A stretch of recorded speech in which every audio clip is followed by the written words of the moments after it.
Summoned with his classmates to another world, everyone got powerful gifts, except him. His skill, absorption, was deemed worthless. Mocked, betrayed, abandoned. He should have died. But when despair met a demon princess, he made a pact. Now every skill he devours becomes his weapon. Every enemy he kills fuels his evolution. He's no hero, no savior. He's the end that consumes all beginnings. When heroes become prey, who's left to save them? Let's find out. Nakatani's story began very interestingly. A tired Nakatani tried to catch his breath, and someone from the crowd shouted at them not to relax. They kept coming. The MC turned around with fear in his eyes, and someone from the crowd shouted again that they kept coming.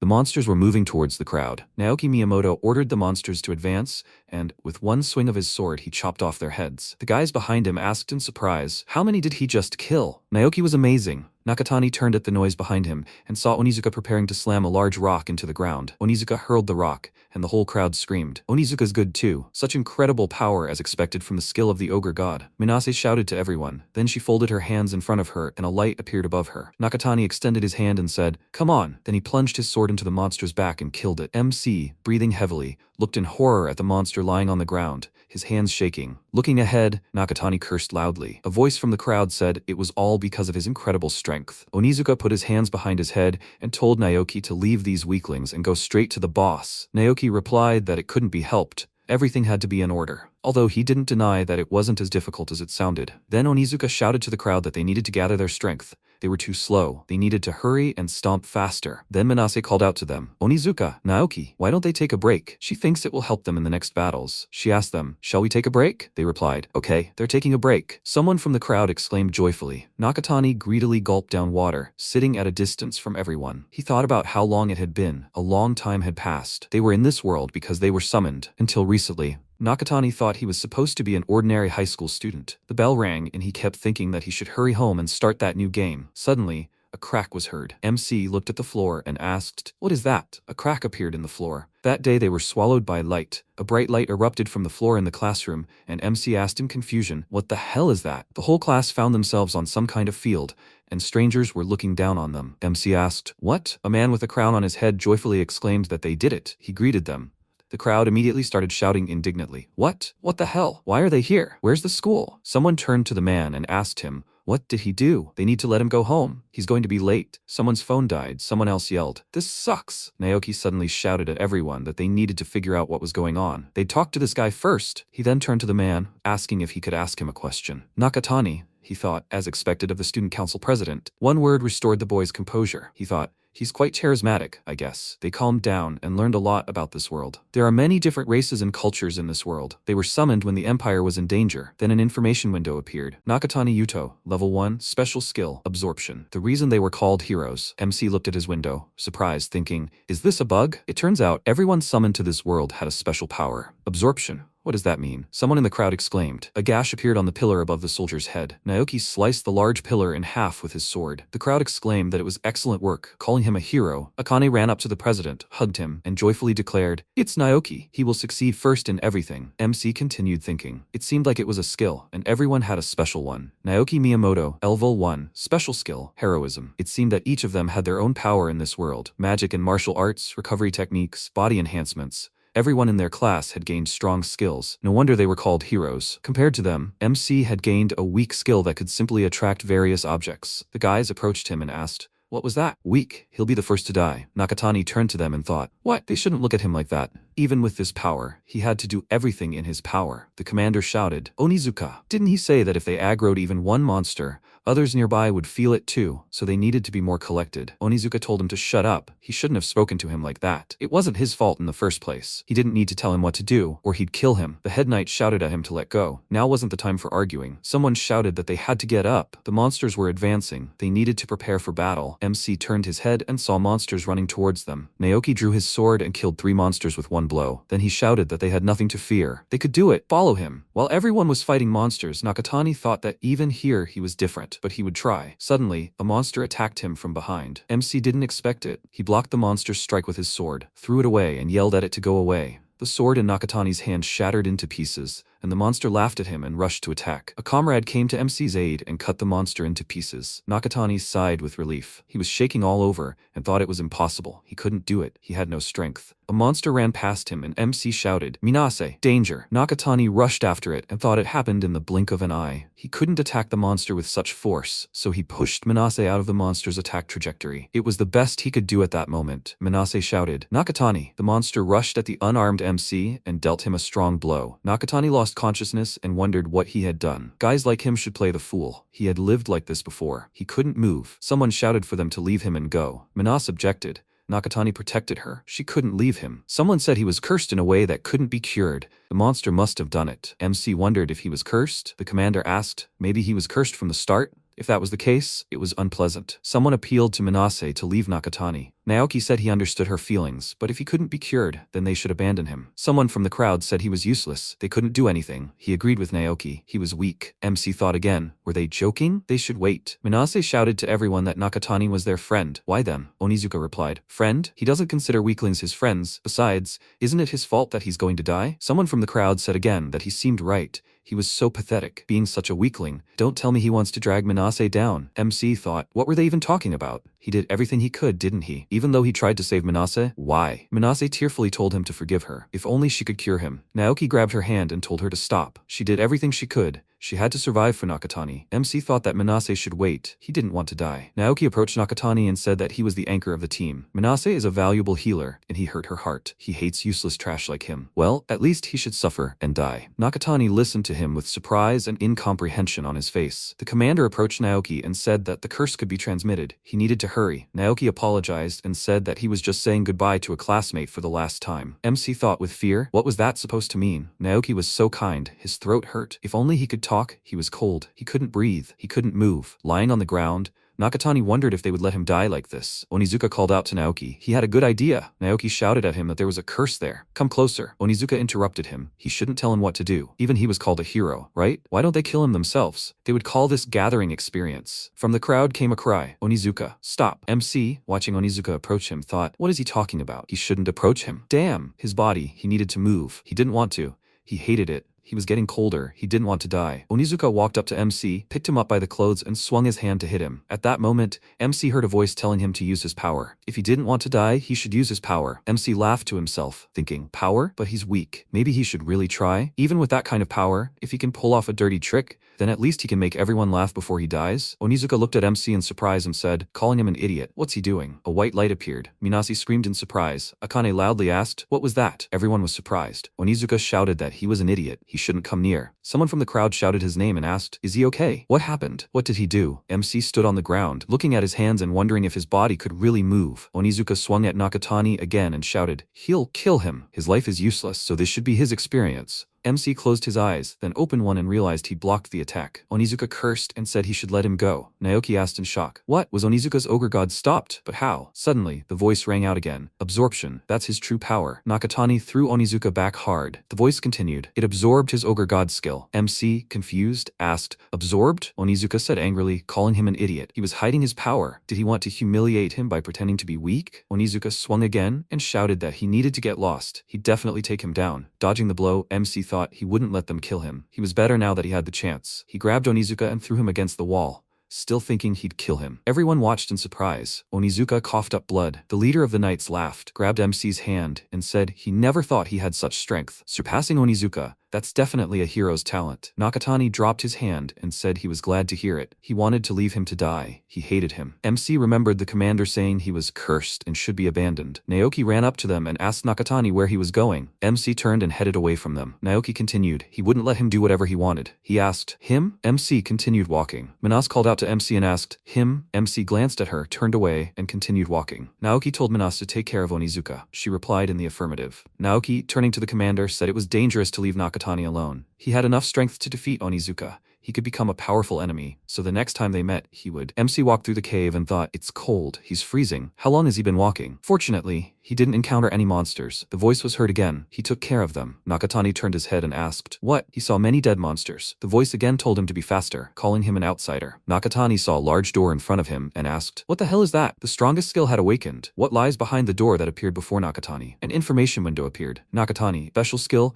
absorption, ogre god. Voice again told Nakatani to open the door. It was unlocked. He needed to open it. Open the forbidden door. Meanwhile, everyone came out of the cave for fresh air. Akane, with her hands behind her head, said the air here was so foul. Anyway, Nakatani is dead, right? What kind of dungeon is this? This is the most dangerous place in the country, right? The crowd exclaimed. The most dangerous? What does she mean? The leader of the knights needs to explain. The leader of the knights said that the deepest part of the dungeon is designated a particularly forbidden area. But where did Akane get this information? An information window appeared. Akane Sagi, LVL1, special skill, observation. This is the ability to unravel the hidden plans and intentions of a target. Akane ran up to Minase and told her she didn't have to worry about Nakatani anymore. She'd done everything she could. She didn't care about the guy who went off without permission. Naoki suddenly shouted, "That's right, without permission." Akane raised her head and looked at him in confusion. Naoki cursed and said he was so selfish for leaving them here, and even ignoring his warning. Akane chuckled and replied that, frankly, she thought everyone could do whatever they wanted. Naoki turned around and yelled at her. What the hell is she talking about? He saw his comrades in front of him, looking at him disapprovingly. Behind him, he heard someone slam the ground. Onizuka slammed the ground, telling it all to go to hell. Why didn't he have his strength back then? He'd definitely kill him next time. The crowd, surprised, said he was crazy, and yet Nakatani beat Onizuka. Too bad. Maybe Nakatani is stronger than Naoki. Minase turned toward the cave exit and said Nakatani's name. Akane laughed and asked if it wouldn't be interesting if he was still alive. She meant it looked like they'd entered the Demon King's dungeon. Nakatani meanwhile tugged at the door handle. The door began to open, and he stepped inside. He looked ahead in surprise and saw a long passage. He asked, "Where is this?" He wondered what this place was. It smelled terrible and sent shivers down his spine. Fear, he shouldn't be afraid. Someone from the other end said it was cold. He needed to come closer. Nakatani remembered Minase's words when she apologized to him. He started climbing the stairs and thought he had nowhere to return to, so he could only go forward. The girl thanked him for coming here. She had been waiting for him, calling him a stranger. A small girl appeared before MC, naked and seated on a throne. She said they finally met, calling him her hope. Nakatani was scared and turned away, awkwardly apologizing and saying he wasn't looking. No, he didn't see anything. She said it was a disaster. MC asked what? She continued she knew he wasn't from this world. He thanked her for saving him that time. She said that in an unfamiliar land his comrades were targeting him. She sympathized with him. She didn't do anything. She just nudged him slightly. Nakatani covered his eyes with his hands and said that if it weren't for her, he would be dead now. She replied that he wouldn't die. His skill was very powerful. She called out to him and asked why he didn't join her. Nakatani hesitated and asked, what did she mean? She replied, take revenge on the Empire. She needed his help. MC asked, the Empire? She continued, the Holy Empire of Valencia, the place where he was summoned and which is responsible for him. She must destroy this empire. He asked, destroy? It was too dangerous. She called him and asked if he didn't hold a grudge against the Empire. Remembering everything, he asked, a grudge? He would be lying if he said no. She continued, then, they are comrades. Her introduction was a little late. She is Melia. MC also introduced himself, Nakatani Yuto. She said that she will remember it, a very cute name. He thanked her. He thought, take revenge on the Empire? What's wrong with her? A grudge? And this place, the throne. He asked her, what's going on anyway? She answered that she's a demon. MC got scared and asked, a demon? What the hell demon? She continued, she is the daughter of the demon king who once ruled this land. MC repeated after her, a demon king? She said this place was the capital of the kingdom where they, the demons, lived 400 years ago. A city whose sky glowed with stars and a full moon. The capital of the kingdom, Lunaria, was a paradise for demons, created by her father. The people of the demon tribe helped each other. The capital of the kingdom was free from conflict. Her father said that all this was for the well-being of the demons. A beautiful city that any race would be proud of. Suddenly, a man said, turning to the king, that their paradise had been completely destroyed in a single night. The king jumped up, followed by shouts that it was dangerous. Pleading, someone said to let him go. Melia continued, the Empire attacked them. They did whatever they wanted. People killed all the demons. Someone loudly called for the king. People smiled as they killed them. Nakatani stood in shock. She continued, they desecrated their paradise. Their barbarity did not stop at the capital. The surviving demons were treated like slaves, all meeting a terrible end. Eventually, the world learned of the Empire's barbarity, but they said the demons were barbaric cannibals. Valencia twisted the truth and became a heroic nation. They were demons, a species like beastmen or fairies. She turned away and said it was abnormal in their nature to kill humans. On the other hand, there were many demons who lived peacefully with humans, and humans took advantage of that. It's the same with her. Her power is sealed, and she's trapped in this place. She wants to build another Lunaria on this land so that demons can find peace again, and she will gather her brothers and sisters who are currently being persecuted. This is her wish. It seems to him that this is all some kind of demonic nonsense. I doubt he would believe such a story. MC replied that he believed her. He would help her. He extended his hand to her, smiled and continued. Besides, he had nowhere to go, so he wanted her to be his path. Then he thought, she can't shake his hand with such people. She interrupted him. Shake his hand? MC said, even though he said he would help her. But what does he need to do first? She thought about it and said that first they need to discuss plans. They need to secure the strength to stand against the Empire. Then they will need more strength and more allies. He asked if she had friends. She answered negatively. She has been here for 400 years. Where would they come from? He scratched his head awkwardly and said, indeed. She said that the sealing spell on her needs to be removed. It is a special spell. It can only be removed with a very strong dispel skill. To return her power as the daughter of the Demon King, she wants him to gain skills that will help get rid of the spell. He asked how he can gain them. They simultaneously said, absorption. She said that the current Nakatani wasn't strong enough to handle the spell, so she wanted him to become stronger. He asked questioningly, stronger? Then everything shook, and he turned around, asking, what? She said it seemed they'd awakened. He asked, awake? She replied that monsters spawned periodically in the dungeons. She smiled and said, just in time. She turned to him and said that his power was absorption, a powerful skill that literally took the power of others, so he needed to start with hers. She wanted him to absorb hers. He turned around and asked, her power? But if he did that, she reassured him, those whose power was absorbed lose it for a certain amount of time. He asked, a certain amount of time? Then he thought, well then, Onizuka's skill is gone. He opened the information window and, surprised, said that he still had it. She said the power stays with the one who absorbs it, making it a powerful skill. No matter how much he absorbs, skills have compatibility. They require him to hone his skills to master them. If he has even one skill, he won't have to worry about it for the rest of his life. He'll have it for as long as he wants. He replied that this was absorption. A crowd of beasts rushed towards them. Nakatani turned and asked, what? He warned her about monsters. She told him to give her his hand and place it on her chest. He hesitated. She continued to absorb as much power as possible. He asked awkwardly, chest. She continued, it's more effective with direct contact, so he needs to hurry. He countered again, saying, girl, chest. She asked, what is he waiting for? If he doesn't hurry, the monsters will devour him. He thought about it, and then did it anyway. He placed his hand on her chest. Then she said, come on. Suddenly, a black light burst from her chest. He wondered what it was. Memories of Melia flooding his head. She thanked him. She had lost all magical power, albeit briefly, and someone without magic doesn't need chains. He was surprised.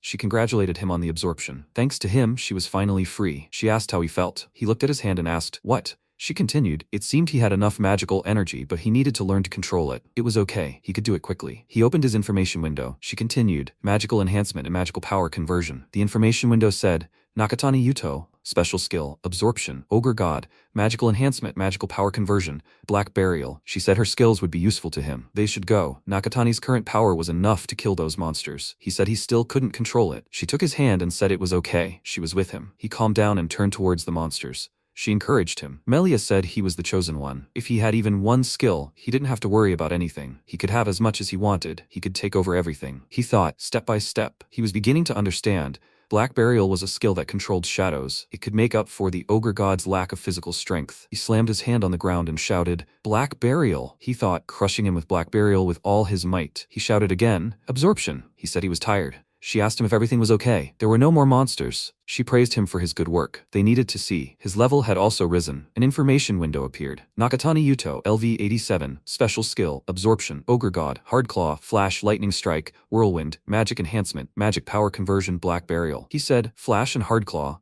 He tried to absorb during the fight, but with the amount of magic power she had, it seemed he could handle everything without a problem. Hard Claw fires a pulse of power that splits the sky and tears apart the earth. Flash shines even in the depths of the abyss, and Lightning Strike unleashes unstoppable lightning. Storm Wind can be a spear, a shield, or wings, depending on how you use it. These are all powerful skills that synergize well with Ogre God. He asked, with Ogre God? She said he shouldn't stop there. After all, they're trying to destroy an entire country. A shudder ran through him. She said that perhaps he wanted to destroy her now, but he couldn't be satisfied with just that. He needed more skills. He interrupted her. Couldn't she put something on? She asked him why. He shouted questioningly. What do you mean why? He didn't know where to look. Oh, she'd catch a cold. She drew a circle above herself with her finger and agreed with him. A black light covered her. He shuddered and asked in surprise, what? She appeared in a black cloak and said that he was right. It was impolite to walk around naked. 400 years is a long time. It dulls the senses. He was surprised again. She asked him, "Is this okay?" He thought, "This neckline is too much, but it will do." He answered positively, thanking her. She said that monsters wouldn't appear here anymore. They needed to go. He said the exit was in the other direction. She replied that they would go in the other direction. This dungeon had several exits. If they return to the place of his entry, they will come out straight into the heart of the empire. He replied that he understood. She continued that this way was more convenient. He asked her why. She said, giving an example, that he needed to look. Suddenly, a large scorpion appeared from the wall. She continued, "Each monster here is stronger than the last." He said that, so that's what it was. He thought, more convenient for absorption. She told him that it was coming. He needed to prepare. He used whirlwind and flew high above the scorpion. He thought that this was indeed more convenient. He used thunderbolt. He thought, what kind of skill could he absorb from it? He thought that he needed to find out. She called out to him. The scorpion attacked him in return. He thought he could attack at long range if so. He used the whirlwind skill. He thought again that before he attacked again, he would steal its power by absorption. MC approached the scorpion and shouted, "Absorption! Time for payback!" Or formation. He said this monster was more formidable than those they had encountered before. She answered positively and said that the monsters ahead were even stronger. The road led to the great forest of Dingert, which lay beyond the empire's borders. He asked, "Dingert, the great forest?" She said it was a forest where demons used to hunt. Her father loved hunting. He built a secret passage into the forest for the royal family. When her mother found out about this, she herself turned into a demon. The king was being hunted. He called her and said that it was him. She told him not to worry. She was already tired of shedding tears over the past, and if they take revenge on the empire, she's sure her father and mother will be at peace. He looked away from her and thought, unimaginable. Hatred burns his heart. Fighting the white snake, he continued to think. That day he was called into this world because of the empire's selfishness. He was scared to death and truly was dying. He was abandoned by the empire and his classmates. Then his heart burned. He never wanted to think about it again. 3 glowing chameleons appeared in front of MC. He kept thinking, if he doesn't do this, they will just kill him. He has to become stronger. Much stronger. He opened the information window and said that he is just doing the best he can. Nakatani Yuto, level 196. Special skill, absorption, ogre god, hard claw, flash, lightning strike, whirlwind, or creation, ice crystal. Loss of sensation, transparency, shape formation, vision enhancement, burning flame, hover, magic enhancement, magic power conversion, black burial. He scratched his head and awkwardly said that he is not used to handling them all yet. He needs to practice a little more. She said that he is so hardworking. He replied, looking at the skills that there are so many of them. Suddenly he began to fall and said that sometimes failures happen. He would. Melia crouched next to him and thought about the sudden loss of consciousness. He collapsed to the ground. She called his name. MC thought it was better to live pretending he hadn't seen anything. He knew it was easy. If someone like him intervened, nothing would change anyway. Hypocrisy couldn't save anything, no matter how disappointing. That was the reality. That was how he always justified his weakness. He opened his eyes. He was lying in her lap. Melia wished him good morning. He said he'd fallen asleep. She said it was a protective wall of black burial. MC thought it would be better if he hadn't woken up. She told him not to worry. He couldn't be defeated by monsters that low level. He apologized to her and said he hadn't slept since entering the dungeon. She told him he didn't need to apologize. He just hadn't mastered the magic transformation skill yet. Once he could use it, he'd never feel sleepy again. He apologized. Then he said, "What?" He asked. Did she say he wouldn't need sleep anymore? She replied that as long as he had magical energy, he wondered if he would have wanted this skill in his old world. She said that magic conversion was a skill that returned magical power to the body. He asked again, "Returned it?" She continued, "It would be easier to say that magical power adds the necessary energy to stay awake and fed." He replied that he understood. What an amazing skill. He thought that absorption added skills, but it was meaningless unless you learned how to use them. He needed to understand this. She replied in the negative. MC called her name, asking what she meant by no. She told him that there was no bridge. He looked down and said that everything was rotted. It seemed like it had been broken for a long time. She replied that that was a problem. They were almost outside. He asked what they needed to do. It was dangerous to go down. She grabbed his shirt and pulled him towards her. He was shocked. She said that they would have to, that they would get across without the bridge. He agreed with her that it was faster that way. They descended from the bridge, and he said that next time she should warn him in advance. She replied that he had been too passive. Also lying on the ground, he said that he really thought he was going to die. He turned his head to the right and saw a field of skeletons. He sat up and shouted loudly, "Bones?" She looked at the field and said that these were human bones. He continued that he didn't need this information. He asked what this place was. She replied that there were broken weapons, blood stains on the floor. Judging by the marks, it happened after the war. Moreover, the armor belonged to the empire. He asked her if she was sure. She answered yes. She wouldn't forget that damn armor. He said that meant a decade. She interrupted him, answering no, probably more than 100 years. Judging by the wear of the patterns and the blood stain, that's exactly the time. The skull was too clean for battle. The skin hadn't been removed. It might have melted. He asked her again, melted? Then, she stood up and said she knew it. He said it was on the other side. Suddenly a dragon landed on top of them. MC screamed in horror. Dragon. She replied that it seemed they fell into a dragon's nest. MC asked again. Nest? She replied that they did the right thing by jumping. She called out his name and said that corpse dragons were on a different level than the monsters they had encountered before. The dragon roared. She continued that, on the other side, he could gain very powerful skills from it. He told her that he realized he was on a different level. Wasn't that dangerous? She replied that it was okay. The current MC wasn't someone who could be defeated by such a monster. He ran up to the dragon and thought that it was an invincible monster. But would he be able to kill it? Impossible. It was just huge. MC remembered Minas from their school days, how he passed by her. He thought about what he was so afraid of. He couldn't change the outcome without doing something. He'd learned a lot since coming to this world. He'd been able to protect Manase, fight and defeat entire groups of monsters, so he could do it. He would use all his skills against it. He struck the dragon, and a white light rose up with a wind so strong that it lifted Melia's cloak. MC thought he was sure this would be enough. The next moment he looked at himself and thought, what? A fatal blow. He coughed up blood and asked again, what? MC continued to think, what? The dragon roared. MC thought he was going to die. There were traces of battle on the field. Melia stood and simply watched. Then she closed her eyes and smiled, watching MC fight the dragon. He thought he wouldn't give up. His legs were shaking in pain. He was in pain and scared, but the black burial said he couldn't stop. He thought that in a place like this, the black burial left bleeding. He would take away the pain, the loss of sensation. He shouted, lightning strike, burning flames, ice crystals. He continued to think, will he fight for long with such injuries? He needed to think. The best would be something effective, a fatal wound. He needed to think, to find a way to defeat him. MC thought it was a stupid dragon, commonly known as an immortal dragon. Its characteristic, immortality. A type of forbidden class creature that regenerates an unimaginable amount of magic power. A forbidden class creature that even an imperial knight couldn't defeat. But if it was MC, she told him he was good. Made a doll out of clay. MC said, or creation, explosive mixture. He thought that if he attacked an opponent in a state of regeneration, he wouldn't have time to act. An explosion occurred. MC thought, what now? He shouted at the dragon to come to him and continued to think that he just needed to take this skill from him. MC took a step towards the dragon and shouted, absorption. Now, they will play. MC said, hovering and rose up above the dragon. He thought that he can't relax. The skill of immortality, and this. MC smiled and then thought that he was ready to try its power. He stretched his hand forward and shouted, corrosive flame. There was an explosion, and a bright light appeared. MC thought that it's not over yet. One more time. He repeated his attack. He repeated and repeated his attack until he was absolutely sure that he was dead. As many times as it took, still not enough. He thought that he would give it his all. Finally, he managed to knock the dragon down. MC asked, is this the end? Melia told him that. Good work, as expected of him. Now this is his skill, immortality. He looked at his wound in bewilderment. All the wounds, not even a trace remained. She said that as expected of a forbidden skill, the corpse dragon's immortality literally regenerates the body as long as there is magical energy in the body. She forgot to tell him that the corpse dragon is a taboo species. An information window appeared. Lightning strike, whirlwind, ore creation, ice crystal, loss of sensation,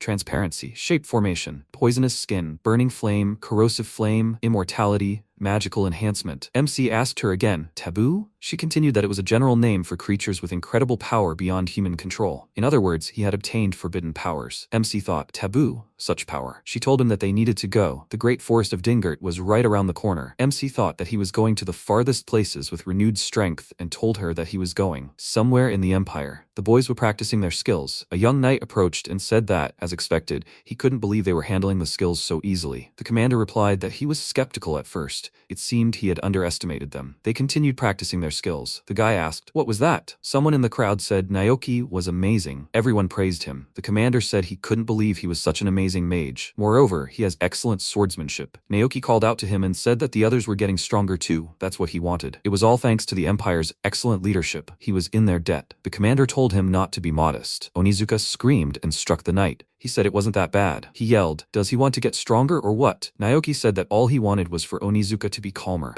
Another classmate asked, isn't it shameful to lose to someone like Nakatani? Onizuka approached him and asked if he could just shut up and train, calling him a mountain of muscle. The guy replied that if it were him, he would have beaten MC. Onizuka furiously asked what he had said, calling him an idiot. Let them try saying it to his face. Someone ran up and shouted at him questioningly. What was he doing with his friends? Onizuka asked, friends? Does he want to be next? Will he be called a bug too? Naoki approached him and told him to stop. He understood why he was upset, but he shouldn't take it out on others. He needed to save his anger for the one he really wanted to kill. Onizuka listened to him and left, telling everyone to get out of his way.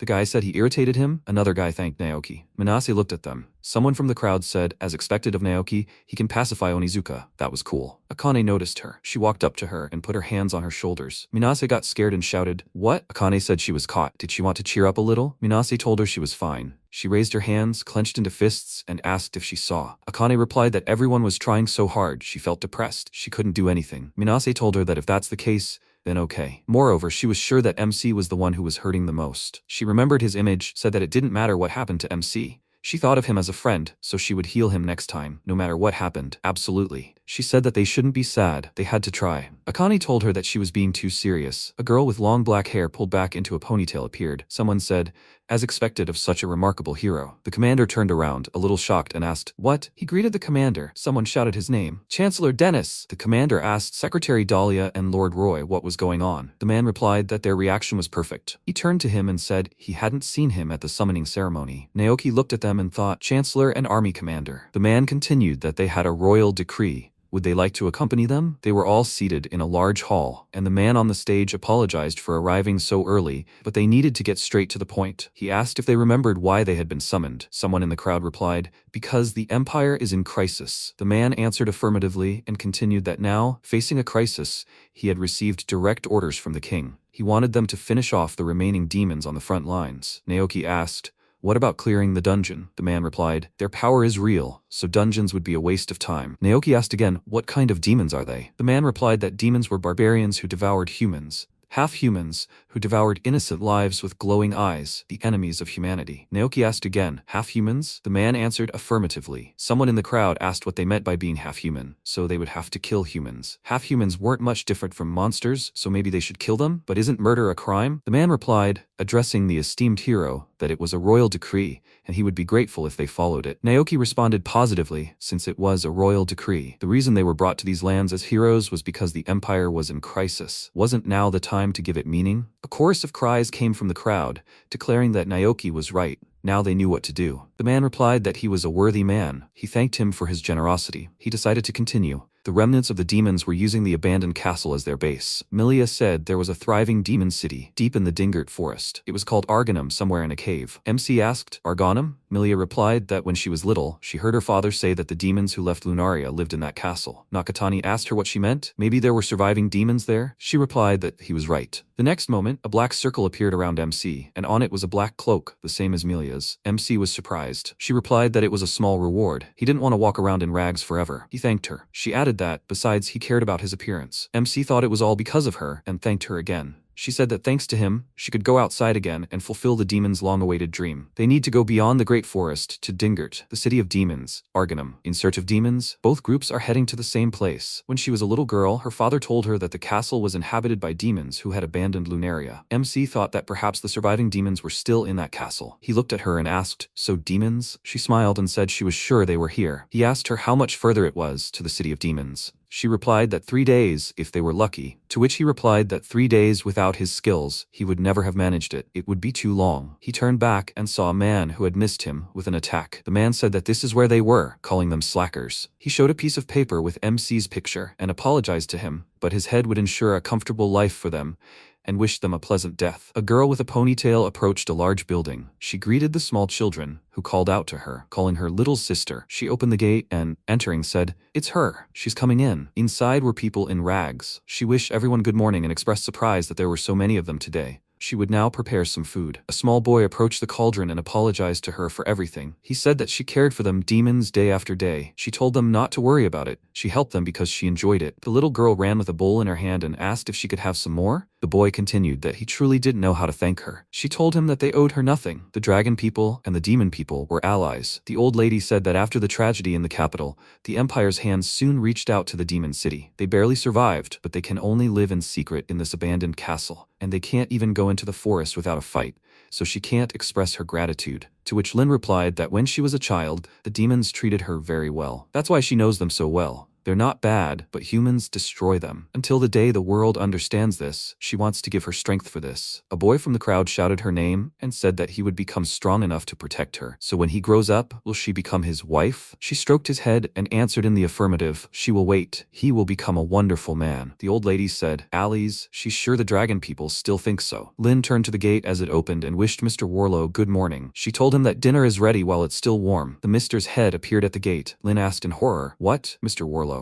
Naoki entered the gate and said that here they were, the demons, the monsters who had risen up against the Empire, and that they would destroy every last one of them. All the demons began to flee from them. Naoki and his comrades began to kill demons. Lin, surprised, asked, What are they? She turned to the demons. Someone shouted that they needed to run, that this was the Empire. Two men began arguing, one saying that it was their turn, calling them martyrs, while the other replied that he would not lose. Lin approached the demons that had been killed and sat down next to them. The man replied that he already had 6. The other, laughing, said that he had 7, approaching 8. The man, laughing, replied that then he would kill 10. Naoki began to approach Lin from behind. She pounced on him and attacked him with her tail. He asked, Horns, isn't she a demon? That doesn't apply to her. She needs to leave or she will die too. She told them to shut up. She asked why they came here. How dare they take the lives of innocents? Naoki asked, Innocents? They are barbaric cannibals. Being alive is a crime for them. She asked them what they were doing. Someone said they should wait. They are children. Tsubami asked, What do you mean they are easy to kill? Another girl countered that even if they are monsters, children. Tsubami yelled at her to stop. That's why she can't even find a boyfriend, while swinging at the little demons. Then Lin quickly approached her and parried her attack, cutting off her arm. Tsubami screamed and said her arm hurt. The girl next to her asked her if she was okay. Tsubami replied that it hurt. The girl told her not to worry. Minase would heal her soon. She yelled at Minase to take care of her. Minase responded affirmatively. Naoki approached Lin and asked, calling her a monster? How many more people did she want to hurt? Aiding demons, attacking the Imperial army, rebelling, and so on. She interrupted him and shouted that she would kill him. How brave they were. They were murderers. They were the monsters. Naoki laughed in her face. On the way to the castle, MC called out to Melia. She asked him what was wrong. He said that maybe they were just random bandits. How many more were there? A bandit shouted that they needed to stop. It seemed their partners were spread too thin. This was their chance. The second bandit answered positively. They would split the reward between them. While they were discussing the reward, MC and Melia passed them. The bandits turned around and asked, MC thought they were almost to the castle. The bandits shouted, What the hell does that mean? After the battle, Nakatani said that they were persistent idiots. What a waste of time. MC asked Melia what if there really were survivors. She thought about it and replied that they should talk to them then. To the scene of the massacre. They approached the castle, and Melia said that here they were, Argonam, the city of demons. She said that they needed to move forward. They could be attacked at any moment. As royalty, they couldn't just stand by and watch. He looked at her, smiling, and answered affirmatively. They lifted off the ground and flew toward the castle. Lin sat next to the demons. Naoki addressed the aggressive monsters. He carried the pain and sorrow of so many lost lives. He raised his sword and said that he would destroy them with his sword. She picked up stones from the ground and said that he was talking nonsense. She threw stones at him and told him to stop. Naoki parried her blow. She rushed toward him and shouted that it was the Empire that was ruining their lives. Naoki attacked Lin and called out explosive bullets. She dodged them. Naoki continued his attack, saying that they don't kill people for profit. That's unique to them, monsters. The time had come to destroy them for the sake of justice. Lin shielded the little demons with her body. Naoki said she needed to die. A white light appeared, and Naoki's attack missed the little demons. A cloud of dust appeared. He looked through it and saw Nakatani standing between them. Naoki looked at him in complete shock. The crowd was shocked too. Minase joyfully shouted MC's name. Onizuka rushed past her, shouted MC's name, and said that he was so happy that he didn't die. This time, he would kill him with his own hands. MC raised his hand and said, Black burial. A black light appeared in the place where Onizuka had been. Everyone was shocked. Nakatani asked, was this their doing? Did they kill them? Naoki answered him, why shouldn't they? They are cannibalistic monsters, and they are here to destroy them. How dare he interrupt them? Lin asked in surprise. What are they? Naoki continued. Did MC remember that there are bears in their world, and people often said not to kill them because they felt sorry for them. But the longer they live, the more harm they do. So he's one of those hypocrites who can't see reality. He knew he was dangerous. He'd have to crush him with his own hands. Minase ran up to them and told Naoki to wait. They were classmates, weren't they? She turned to Nakatani and said he was alive, and she saw him again. Why him? Akane interrupted her and said it was fine. It didn't look like they had to worry about him. Minase looked at her in surprise. Akane stood there with a crazed expression. Naoki attacked the MC and told him not to get cocky just because he won, Onizuka. Next time, he needs to make sure he dies properly. Someone from the crowd said that even after many fights, Naoki was still strong. What kind of swordsmanship is this? He started moving completely differently. How strong can he become? He wouldn't want to be Naoki's opponent. Naoki raised his hand and said, "Explosive bullets." MC dodged his attack. Naoki asked, was he going on the defensive? Was he really that strong for him? Manase turned to Akane with concern. Akane told her it was fine. She needed to take a closer look. Naoki said MC had become stronger than when he was useless trash. But that was the power of heroes. Melia interrupted him and said he shouldn't continue. They didn't care. Naoki asked in surprise, "What?" As he struck, MC thought it was complete nonsense. MC knocked him back with one blow. Naoki asked, "What was that?" He thought it was just one blow. The Imperials panicked and shouted that they needed to retreat, leaving supplies and the wounded with those who could carry them. They needed to run quickly. Melia stopped Nakatani and said it was too early. Nakatani looked at Manase. They kept shouting that they needed to get out of here. He would hold them back. He didn't know. He wouldn't be able to take the wounded. They needed to hurry and heal her arm. MC approached them and said, "Absorption." He walked up to Manase. She told him to wait a bit. She would heal her now. He raised his hand over them and said, "Healing." Akane cursed, looking at him. Tsubami's arm was healed. MC turned away and walked away from them. Akane watched him go and said she needed to pull herself together. Outside the gate, a girl told Naoki they needed to get out of here. Someone was yelling for Onizuka to wake up. Lin gave chase, telling them not to run. She threw a punch, but the girl parried it. Lin said that running away after that, they were cowards. They needed to wait. MC blocked her path and said that they didn't need these idiots right now. They needed to take care of the wounded. Nakatani called Melia. She was sitting over the fallen demons. She stood up and said that if her power hadn't been sealed, even if it had been, she wouldn't have been able to bring the dead back to life. She was upset. MC said healing. He cured the little demons. They thanked him. Lin turned to Melia and said that she seemed to resemble someone. She apologized. Was it possible? Melia looked at her. Lin knelt before her and with tears in her eyes said she was very sorry. She regretted everything she had done. She couldn't protect everyone. It was all her fault. Melia tugged her hand and said that she was still the same crybaby, but she wondered if she had matured. She was bigger and more brazen. Melia hugged her and said that she had done a great job alone. She thanked Lin. Nakatani looked at them. After the tragedy, they buried the demons the heroes had killed. Melia said they could take their time. They would fix what they had done. That was their main goal now. She called Lin and asked if she could have a word. Lin turned to the remaining demons and answered affirmatively. She replied that then she would like to hear everything about her. Absolutely everything. First, MC interrupted her and asked if he could first ask what the connection between the two of them was. She replied that they needed to be introduced. Her name was Lin. Lin said, as for her, she and Melia were childhood friends. He asked again, "Childhood friends?" She continued, "The dragon people and the demon people used to be allies. The previous demon king protected them because of their small numbers. Some time ago, they, humans and dragons, were targeted by many species because of their small numbers. Everyone protected each other from external enemies. They were constantly moving from place to place. Little Lin fell, and her father called her. She continued, their strength gradually waning because of this. She too was dying in the wasteland. Her father told her there was a watering hole a little further on, just a little more patience. A dragon flew up, with Melia's father on it. He said he saw that they were of the dragon race. Lin continued that they were saved by the generosity of the demons. The king continued that they all seemed very weak. If they wanted to, why didn't they go and rest in their country? They all came to the land of the demons, and Lin continued that the demon race welcomed their travelers with open arms. The demon king entrusted this land to her father, the previous leader of the dragon race. Her father ruled the demon city, and they joined forces to create peace and tranquility. Melia added that this is why they, the children of rulers, maintain contact with each other. And then the capital fell, and now the demons turned to the dragon race. Lin continued that the dragon city had become a temporary refuge, and the empire's hands soon reached the demon city of Argonam. At the time, she was still powerless, so she could only flee in fear. Recently, she returned to this land again. MC asked where she had been before. Melia replied, in a state of rest. He asked, in a state of rest? Lin replied that it was like a long hibernation.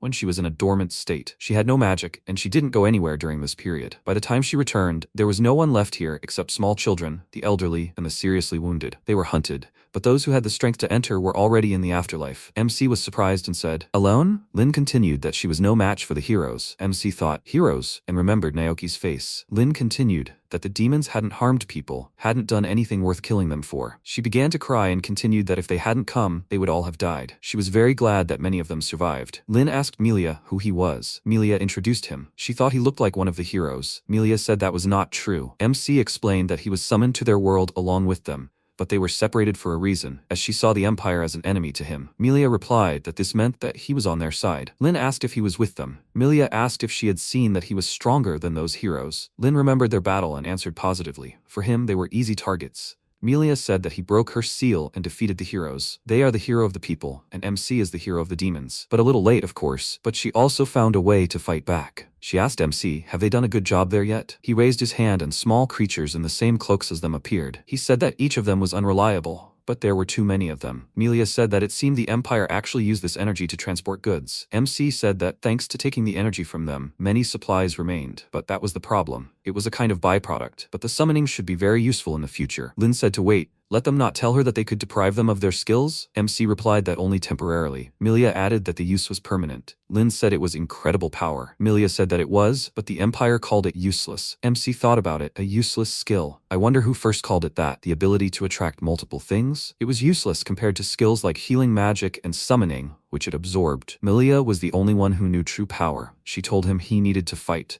He asked her what she meant by fighting the Empire, and she said he'd seen what had happened. He asked earlier, she thought the clue was in the enemies they'd just defeated. On the way to the Empire, they returned to the bandits and asked if the Empire was involved. They answered yes, that's all they knew. They asked to be untied quickly. He didn't care how much life he had left. He didn't want to lie here forever. Lin asked MC what they were going to do. He thought about it and asked, what should I do? Meanwhile, in the Holy Empire of Valencia, Naoki slammed his fist against the wall and cursed. He was all bandaged up from his wounds, and everyone was standing in the large hall. Meanwhile, in the healing room, the guys who fought the demons were lying down and being healed. Akane approached Tsubami, and she asked if she felt better. She replied that it didn't hurt at all, not even a scar. She really thought it was all a dream. She ran up to Akane and asked, what will happen to them now? All this pain. Naoki approached them and shouted at Akane that she knew something. Firstly, she hadn't revealed her abilities yet. He asked her what she was hiding from them. She told him to calm down. She had already said that her ability slightly improves vision, that's all. He was dumbfounded, and as she left, she told him she'd answered his question. Did she see it all with her own eyes? Oh, Nakatani. Do they remember what MC's skills were? Naoki replied that it was some kind of suction. It was just an inept ability to attract things to oneself. She replied that the MC she saw back then, he had a huge number of skills. Everyone was surprised and asked, how so? Naoki asked her what she meant. She said nothing, just what she said. She told him her vision would improve a little. She didn't know anything else. Naoki coughed in horror and asked how that was possible. He was a cowardly brat. Akane asked him what he'd said about cowardice, so they had to fight him. She meant, why did he protect the tribe from the demons? Were the demons really cannibals in the first place? What was the Empire trying to achieve? Minase approached them and called out to them. She ran up to her and asked if she was okay. They were pressuring her. Who did this? A man came up and said, what? And here they are, a group of heroes, looking pretty battered.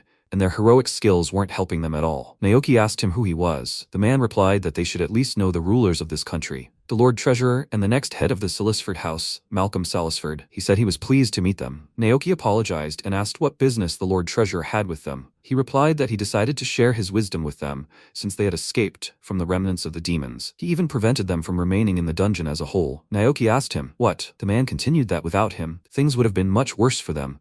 The other lords didn't think they would make it out of the dungeon alive. He took precautions. Besides, they couldn't just give up. Heroes who lost to a man with a useless skill. How scary. But they could use this power. He would tell them everything about it later. About him, about the dragon tribe he was with, about his power, absolutely everything. Information is a weapon. They might already have been killed by those he sent. He had already made sure everyone with connections to the criminal underworld knew them by sight, and they would probably only be able to hide in the forest or the ruins, so they had better hurry if they wanted revenge. Onizuka kicked down the door and grabbed the man by the collar. He told him to tell him where he was now. Let him tell him what this idiot was doing. The man told him he needed to calm down. He screamed for them to let him go, but the man continued. What? He needed to stay put, and he would tell them everything. Although, of course, he needed to learn some manners. He shouted that this was important to them all. He wants him to tell him how this useless piece of trash, with all his skills, achieved this. Naoki asked, how could Nakatani possibly have such power? He'd used a cowardly move against them. The man said that the Demon King's power is unlimited. Naoki thought to himself, a Demon King? The man continued that the Demon Lord was defeated by their empire 400 years ago. Since then, Salisford has a proven track record, so he'll tell them how they defeated him. How to defeat Nakatani's skill? The man said. Welcome to his mansion, the Salisford estate. They need to let him tell them. They all sat at the table. And then he said they'll talk about power. He told them to start with the dungeon they visited first. The Imperial Labyrinth. Its true name, the Demon King's Dungeon. This dungeon, once a city ruled by a demon lord, is filled with the feud and vengefulness of the demon people and the magical power of this girl. That's why the demon population is constantly growing.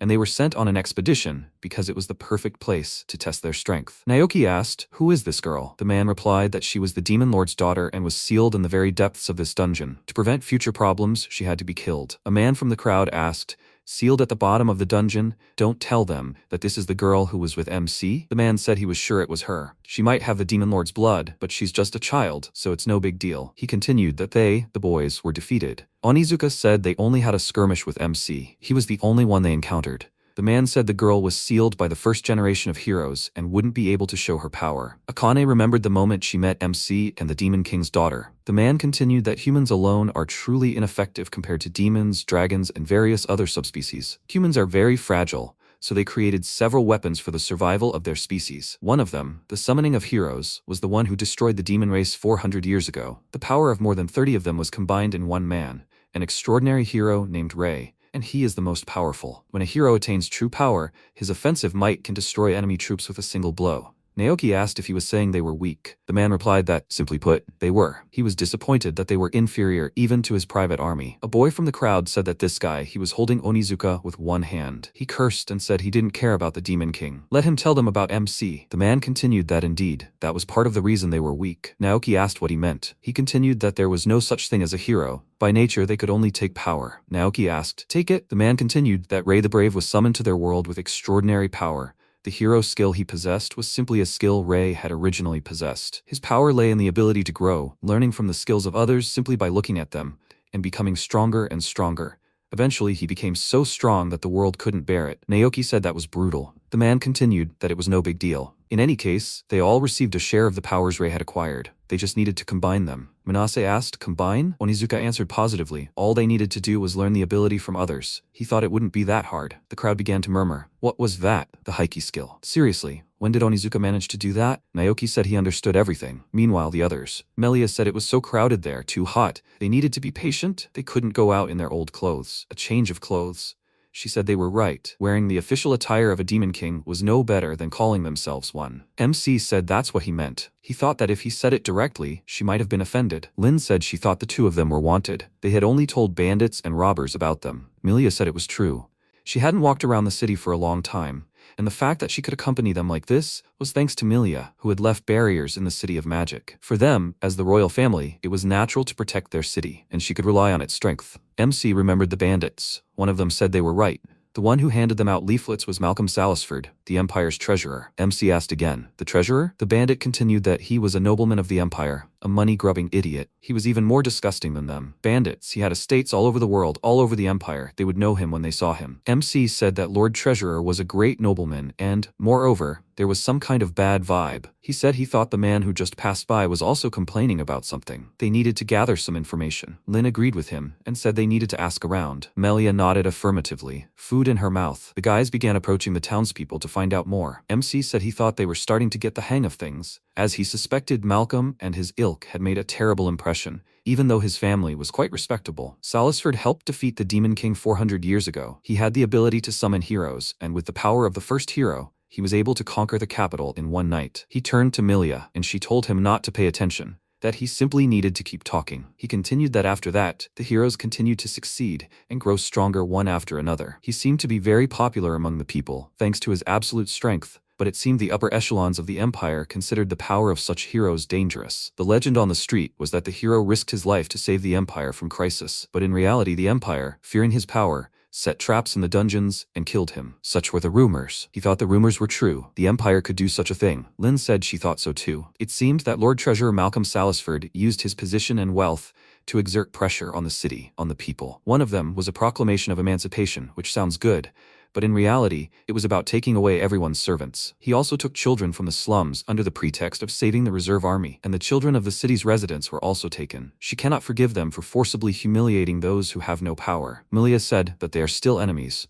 MC agreed with her. He told Lin that they need to go. She agreed. Melia said she thought it was time to go and buy something. MC asked her what to buy. She turned to him and asked what he thought. A weapon suitable for him, against the Empire. Melia said that she will tell them a few things about this world they do not know. She told them that they need to go. MC approached her and whispered in her ear that they were in some expensive store. Did they even have money? She said that it was no problem. They sold the materials of the monsters that MC killed. She got a particularly large amount of money for the dragon horns. He replied that it was nice. The seller asked them how they liked it. Their pride and joy. They're all top-notch. The sword and shield made of durable iron so they won't crack, and this helmet. Melia interrupted him and told him to give them this and this, a magical tool for manipulating magic. The seller said mere mortals couldn't achieve such power. war. Honestly, it was made to commemorate the hero's summoning, just for decoration. MC approached him and said he didn't think so. Lin picked up a huge axe from the wall and said it was cool. Milia asked if that was also for decoration. The seller replied yes, he kept this weapon for the strongest dragon. MC said it was wonderful. Milia agreed. Lin called the owner and asked about the price. They said she obviously sold the materials she got from the monsters in the dungeon. They replied that they understood.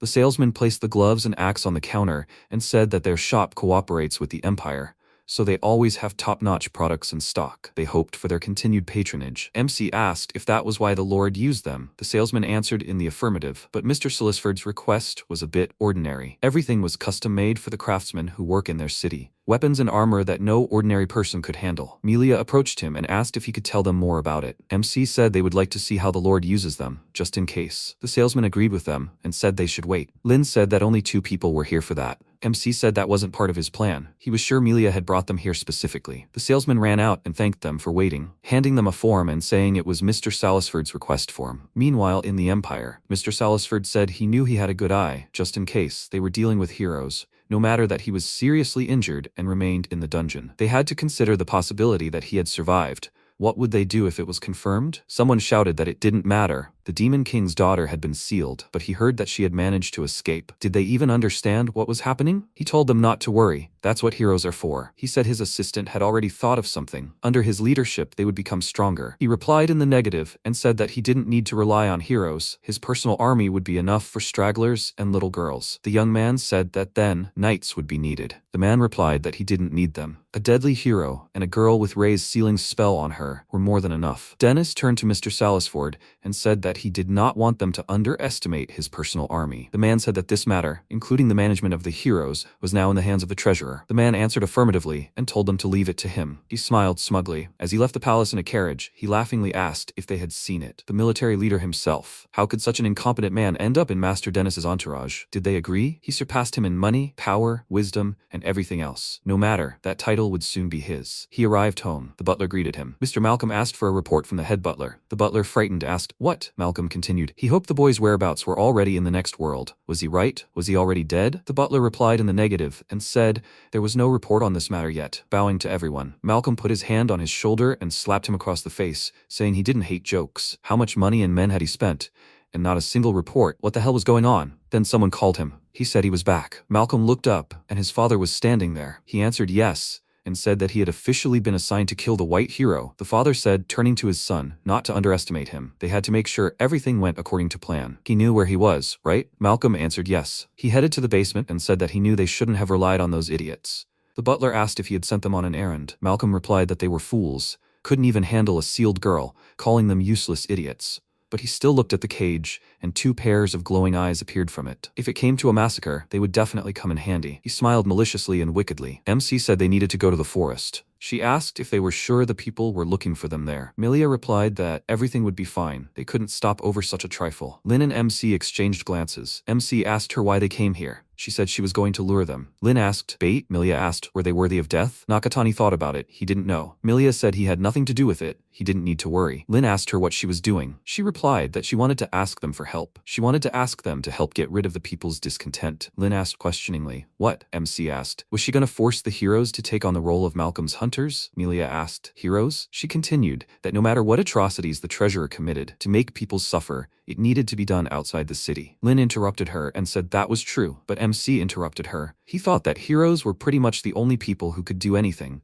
and he could certainly name a few who could. Milia approached Lin and asked her if she was afraid. Lin answered no. MC was a hero, so it was fine. Milia said that it was bait anyway. She raised her hand and attacked the man who jumped out from behind the tree. She said that's what she meant. She called MC. He exhaled and approached the bandit. He asked him if he could contact the heroes, right? He didn't care how, but he had to convey his words to one girl. He asked the bandit if he understood him. The bandit replied that the Lord Treasurer was playing with illegally captured slaves, hurting them, and MC interrupted him. He answered positively. He showed Milia that everything was fine. The bandit asked if that was all they wanted to say. Nakatani said there wouldn't be a next time. Did he have any friends? The bandit replied no, they were his friends, and he couldn't sell them. MC told him he shouldn't sell them. He needed to tell his friends that they were going to deliver information to the strongest heroes, and the more of them they had, the better. The bandit asked, so they all had that sign? Nakatani replied positively. Milia said they had to go. She asked if she'd seen it, to which Lin replied positively and said she was very smart.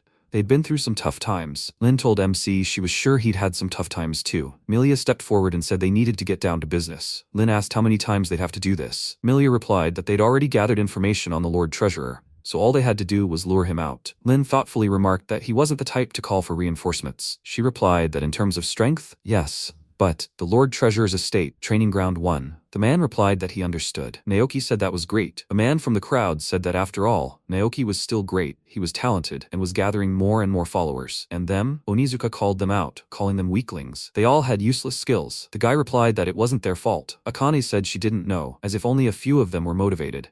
Minase replied that that wasn't true. Everyone was working tirelessly. She would get stronger too, and this time she would get the MC back. Someone from the crowd asked her if she still thought that way. She should stop filling her head with all this nonsense. She replied that she was fine, she just fainted. Akane noticed the chatter in the crowd. Someone said there were rumors, they heard something happened. Someone replied that she heard slaves. She replied that she thought this just a world they were summoned to. Someone asked if they would be forced to be slaves too. Scary. The boys were talking among themselves. They should also be able to fight if necessary, but Naoki is currently the only one who can learn skills. She means shouldn't they just follow Naoki? Mr. Malcolm came to them and asked how they were doing. Was everything going according to plan? Naoki replied that thanks to him he acquired several skills. Malcolm asked, several skills? Naoki answered positively. Malcolm said that even with these skills he couldn't defeat his personal army. Onizuka told him to let him fight his army. The skills of these idiots are useless. If his personal army is so strong, why doesn't he pass on their skills to him? Onizuka pointed to the man standing next to Malcolm and said they could start with this big guy. Malcolm said yes, if he insisted. He turned to the man next to him and said that they were waiting for him, that he needed to play with them. That was an order. The man took off his cape and everyone was surprised. Malcolm told him not to kill him. Onizuka said that he looked good. He would check him out. Malcolm laughed. Onizuka was kneeling. Malcolm said that he knew this would happen. However,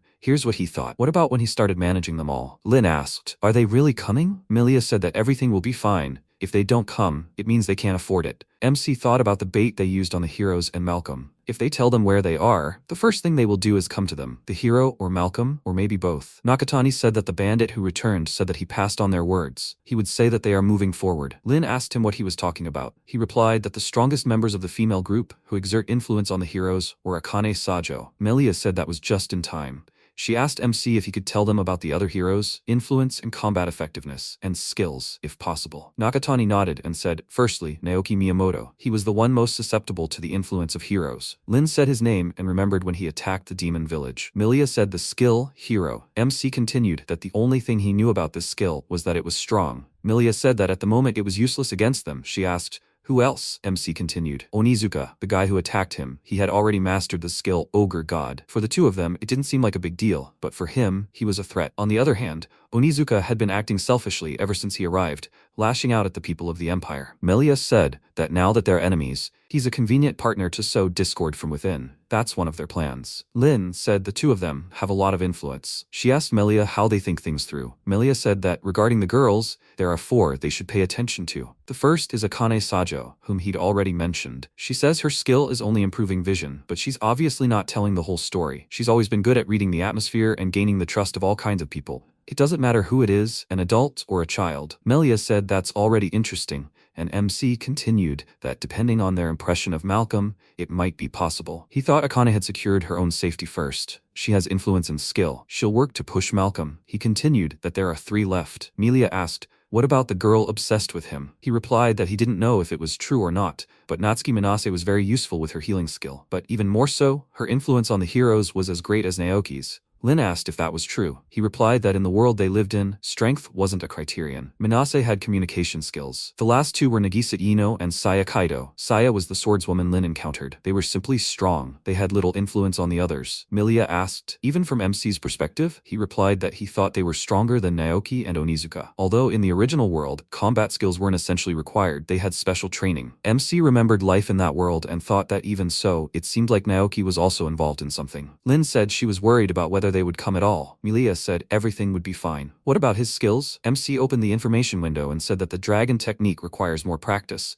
while the water blade is easy to master. He seemed to be seeing the techniques in his head, but couldn't understand them. Lin ran up to him and told him not to worry, he'd master all the skills with time. MC thanked her. Melia said that now they just had to wait. Roy stood in the hallway, looking out the window. Prime Minister Dennis called him over and greeted him. Roy asked him what he was doing here. He replied that he had his own plans. They weren't on the same side, so even if he didn't need him, he'd at least come and check on him. He answered yes, but this time, he was here on the matter of the White Hero. Prime Minister Dennis said he had an idea where he was, but the Lord Treasurer couldn't seem to keep track of him. He also received some disturbing information. He'd asked him once to destroy the advancing ones. Roy interrupted him and answered no. Prime Minister Denise continued that he needed to investigate the Malcolm case. If necessary, he needed to get rid of him. He knocked on the door. Malcolm asked to be excused. He entered and asked him how things were and if everything was all right. Malcolm answered affirmatively, without hesitation. He said he was glad to hear it. The Emperor was very concerned about the fate of the White Hero. Malcolm wondered, His Majesty? He continued, and so that there would be no mistakes. Malcolm answered affirmatively, addressing His Majesty. He said he had overheard something that troubled him. Malcolm asked what was on his mind. He replied about his lands. Was there once a war with the beastmen there? Malcolm answered affirmatively. He continued that he knew. Not a trace of them remained, but he believed the bloodlines still existed. This was land that their country had to cultivate with great difficulty. The strength of the beastmen is extraordinary, and their house has shown great valor. Their blood is a threat to the Empire and must be destroyed. That's why they have power. But apparently, rumors began to circulate that there were survivors in the clan. He approached the Lord Treasurer. He would strongly recommend him to fulfill his role as the House representative. The Lord responded positively. As he left, Malcolm wondered where the hell this leak came from, not to mention the Emperor's name. Malcolm continued to think that they must capture that hero. He thought positively. The Demon King. His demon line will be destroyed. It's the only way. The butler called him and said something in his ear. Malcolm laughed and happily said that he finally found him. He called him an idiot, of all places, this one. It had once been the dungeon where his family destroyed the hero. Akane said that she did everything she could for him. The rest, she didn't know. Naoki looked into the distance. He was on his way. The great battle begins. Nakatani thought the bait had been used on the heroes and Malcolm. Having revealed their location, they were the first to reach them. The Imperials stood on the mountain in front of the dungeon entrance. MC looked at Milia and stood up. He said they were here. Someone asked if Nakatani was here. It was an eerie place, colder than on the ground. The guy looked to the side and asked, "What is this? Was that a Sumika skill? But why are there so many of them?" She looked at them and was surprised. Her? Naoki stepped forward, called him a coward, and said he'd finally found him. MC asked again, "A coward?" Naoki continued, "He easily possessed the skills of others. He had the illusion that he had become someone, although he only used such skills." MC remained silent. Naoki said that he couldn't even talk to him. He told him that he also had some skills.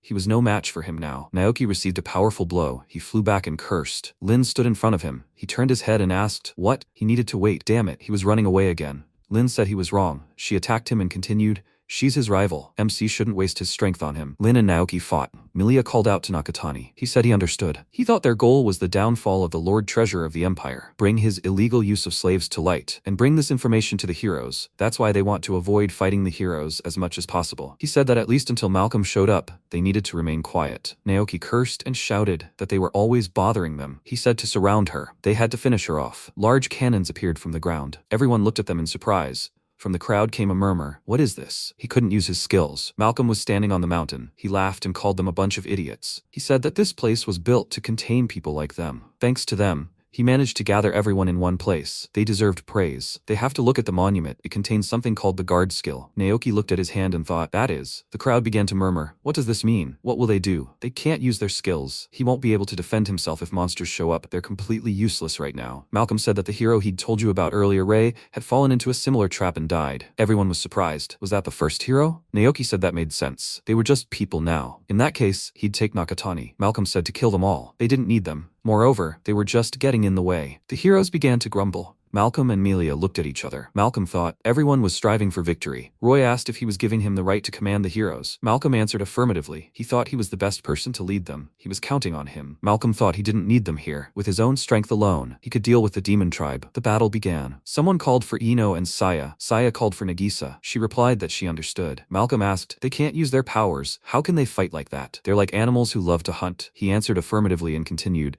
they call them beastmen, but they're just beasts that need to be controlled. Lin called MC and asked, shouldn't they defeat them? Nakatani answered affirmatively. Beastmen are innocent. Besides, they're cursed. Lin asked him, what? He replied that the collars restrict movement. Melia said she could remove the curse, but it would immediately exhaust her, so she wanted to use it later. Lin asked, what should we do with the heroes? MC replied that, if possible, He didn't want to kill them. She replied that she understood. Nakatani kicked the beastman. He saved the girl. She called out to him. Saya and Nagisa struck the beastman. Nakatani thought he knew it. The only thing that was blocked was skill activation. The ability reflected in the body was still active. Nagisa told him to leave it to her. MC replied that he was counting on her. Someone said that it was too much. Only 4 of them could handle them at this rate. The guy denied it and said that it was fine. They wouldn't run away. The next second, the beastman cut them in half. Everyone was shocked. Minase said that she would help him. Akane stopped her and said that she wouldn't be able to use her skills. Besides, it was already late. Malcolm laughed and said that they did well. The first one is ready. Lovely. How refreshing. He told them that they were just a bunch of idiots.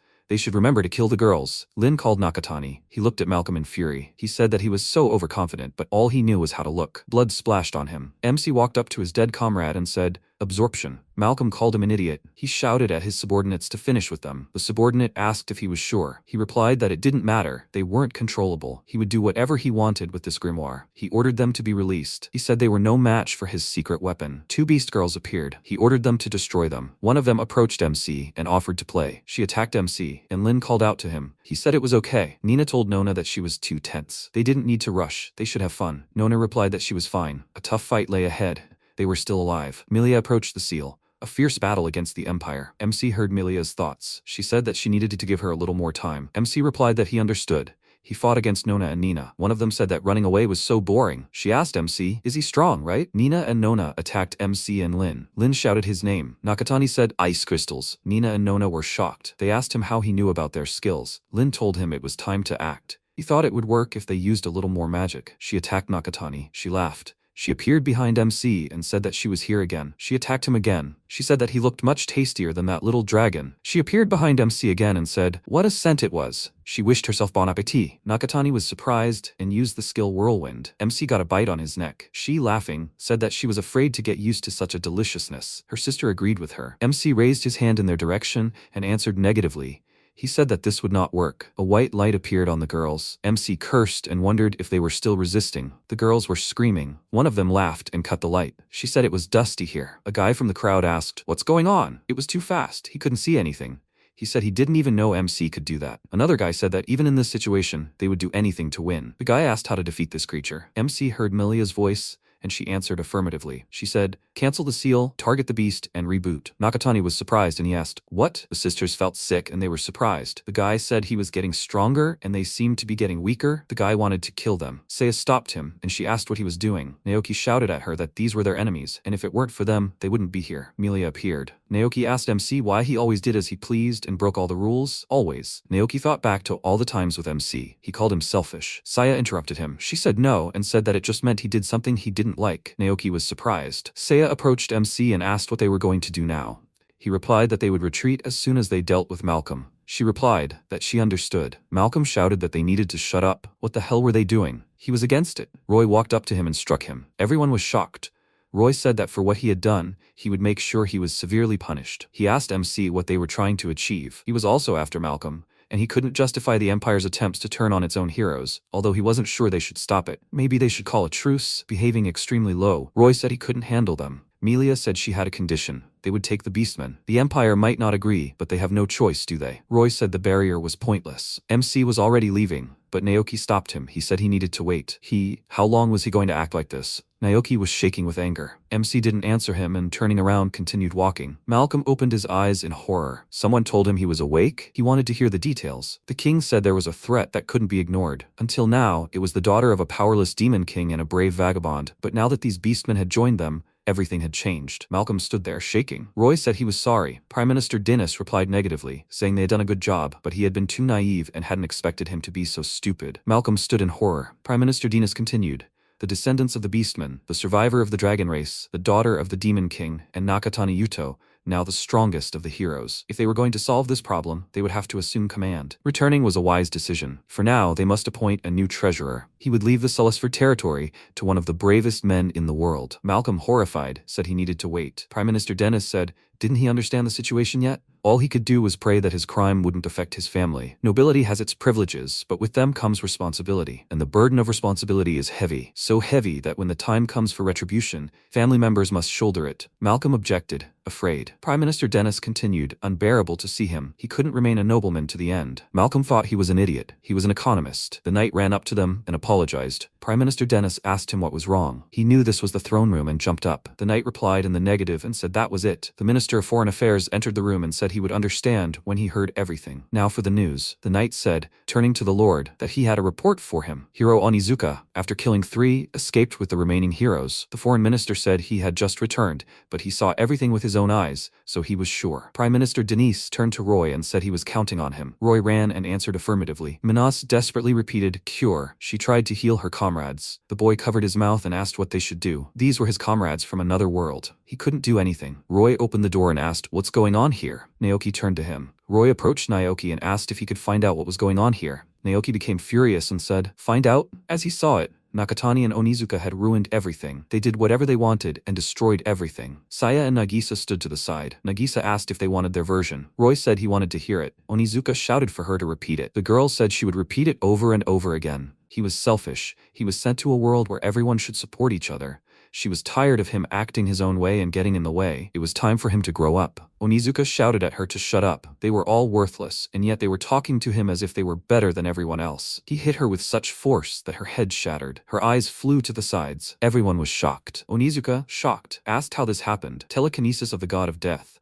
The guy told him that this is beyond all bounds. Onizuka said that he understands, so this is what it means to be a hero. The guy asked him if he was crazy. Onizuka dealt them the same blows he had given the girl. He said it was so great. Minasi stood in shock. Onizuka approached her and asked if healing was useful. He needs this too. He will find a good use for it. Saya and Nagisa stood before him, protecting Minas. Nagisa continued to tell him that's how it was. She was resting in another room, so she came late. Saya said that Onizuka disappeared immediately after seeing them. He forced the two to come with him. Naoki said that he was like this in his past life. Roy said that's how it is. The MC group reached the city. The magical city, Argonam. Milia said, well, they had a party here. Lin answered positively. Nakatani said, he brought them here, but will they live here? Milia answered positively and said that it's not as bad as before. MC asked what she meant. She answered, a state. Proclamation of a country. She said that they need to build it. MC looked at her and said, country. Build. Lin asked, country. Milia said that it will take time, but it's better to start now. MC thought they lost one state minister and another hero. Lin answered positively and said that the empire would be in turmoil for a while. Is this the area where the demon steppe territory was originally located? Milia answered positively and said that they would begin construction in the demon city. Lin said, city. Everyone was happy. MC asked what they should do for Milia to become a country. Milia replied that she didn't know. She asked him what he was up to. She didn't have time to finish as one of the sisters pounced on him, calling him brother, and said that he was delicious. They flew away in surprise. Lin called out to him in fear. MC said that he was in pain. He turned to Nina and Nona. He didn't know that they were awake. They wished him good morning. MC said that they needed to wait. They needed to leave him alone. Nina said that she was hungry. Nona said that she was hungry too. Lin turned to MC and asked if they missed him very much. Milia laughed. She said that only he could take care of these children. The sisters were hanging on Nakatani. He replied that he understood. He looked away. A guy with scars approached MC and said, are they going to build a country? That's a big goal. Nakatani answered positively and said that he wanted to say that Lin, the daughter of the demon lord, her father was the head of the kingdom,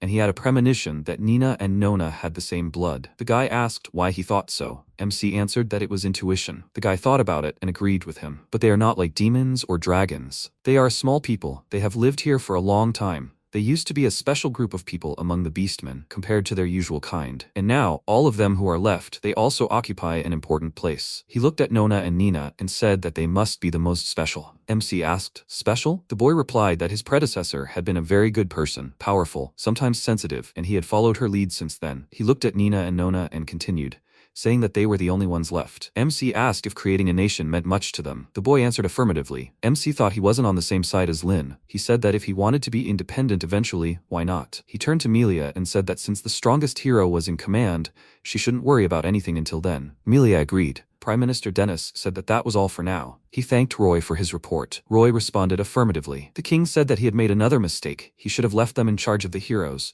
From now on, they would be on their own. Prime Minister Dennis agreed with him. The king continued, saying that only the renegade heroes remained. The only ones who needed to be dealt with immediately were MC, Onizuka, and his companions, Suzuhara and Wajima. They have a large country, so tracking them will be difficult. Roy turned to the king and said he could rest assured that they had already found their trail. The men behind him were surprised. surprised. The king replied that this was very good. He ordered them to capture Onizuka and the 3 others and, if possible, eliminate them, and they needed to take Zeke with them. Roy asked in surprise, "What, Commander Zeke?" Then the Imperial Guard. The king interrupted him and said, "It was the opposite.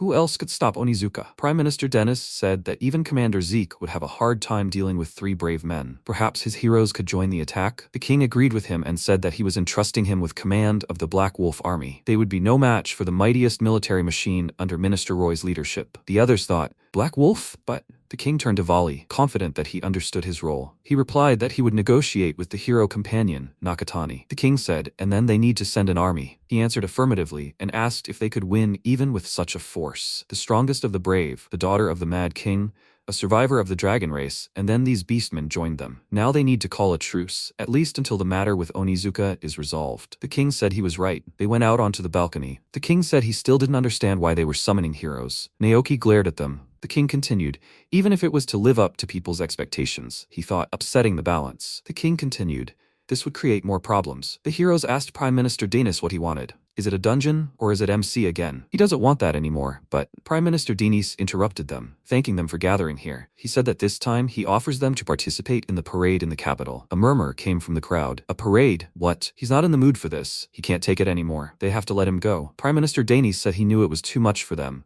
But if they didn't do it, they'd be in trouble too. Nagisa asked, "What did he mean?" Prime Minister Dennis replied that MC was the most famous missing mean. They all knew that. But 3 more had appeared, completely uncontrollable, and no one knew what they would do. And to the people, there was no difference between them and the missing men. Nagisa asked, "So he means they need to prove to the people that they're the only legitimate heroes?" Prime Minister Dennis said that if these missing 9 caused a stir before this information was revealed, their reputation would automatically suffer. Did they understand? Naoki cursed and said that's because they do whatever comes to mind. Prime Minister Dennis agreed with him. He approached Naoki, put his hand on his shoulder, and said, "But he can change the situation, right?" Naoki was frightened. Prime Minister Dennis continued, He'd long passed up the opportunity to show them off, but now he wasn't ashamed to present their team wherever they went. He turned to Naoki and said he was the only one who could handle this. The fact that there were so many brave men was a lucky miscalculation on the part of the people. But even so, misunderstandings could arise, and that's where a charismatic hero like him comes to life. Prime Minister Dennis smiled. Naoki smiled back. Nagisa and Saya looked suspiciously. Minase looked at Akane. Akane said, "What's going on with the renegade heroes?" Minister Roy and his men were working with Onizuka and the others. Foreign Minister Voli was negotiating with MC. Minase said, "Negotiations then?" She turned to Akane and asked, "Will MC return?" Akane approached her and quietly asked if she would go with him. Minase was surprised. MC thought he was glad that the beastmen and demons had found common ground. He didn't know what to do when it came to building a country, but above all, they should strive to create a place where everyone could live comfortably. He said that in that case, a little knowledge from their world would be useful. Lin asked him what kind of life he led there. MC wondered, lifestyle? Perhaps the magical tools they use here are more common. She asked, magical tools. He answered yes and said that things made with magic and skill are available to anyone. For example, there are tools for carrying wood. He looked at the children and continued that with them.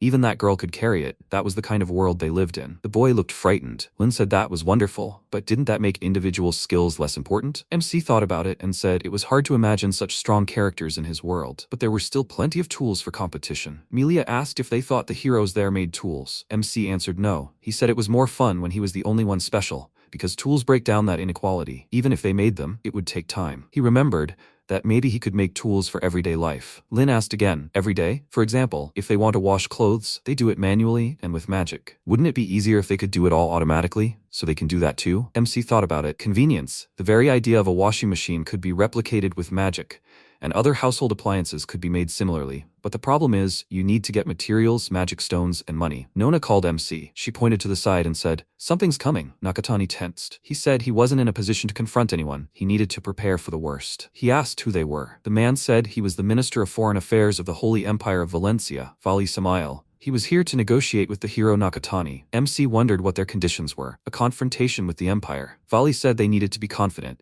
If they had hostile intentions, they wouldn't have come with such a modest force. One of the sisters told MC that he wasn't lying. They should listen to what he had to say. They were sitting at the table. Voli said that first. He should be allowed to share information with them. The hero Onizuka had joined the ranks of the wandering heroes. Nakatani asked in surprise, "What?" Voli continued. It seemed they still didn't know. He would try to explain everything. He raised a finger. Lin and Nakatani waited. MC asked if he knew where Onizuka and the others were. Voli answered positively and said that Roy, one of the best minds in the Empire, was tracking them, but that was not all. Lin asked, "What's wrong?" MC thought the way he said it sounded like that. Milia said that if they knew where they were, they still wouldn't be able to defeat them. Voli answered positively and said that that was why they were here today, to solve this problem. Lin asked, they don't want to force MC and the others to fight, do they? Voli answered positively. Lin told MC that it was a trap. Nakatani asked Voli if he was offering this for free. Was he? Voli responded positively and said it was a quid pro quo. First, he was offering a truce until they captured or defeated Onizuka. Milia asked if that was a quid pro quo. Voli said he doubted it, but at least he could promise not to share what he'd seen today with the government. Lin said it was worth it. MC thought the minister was turning a blind eye to an independent country.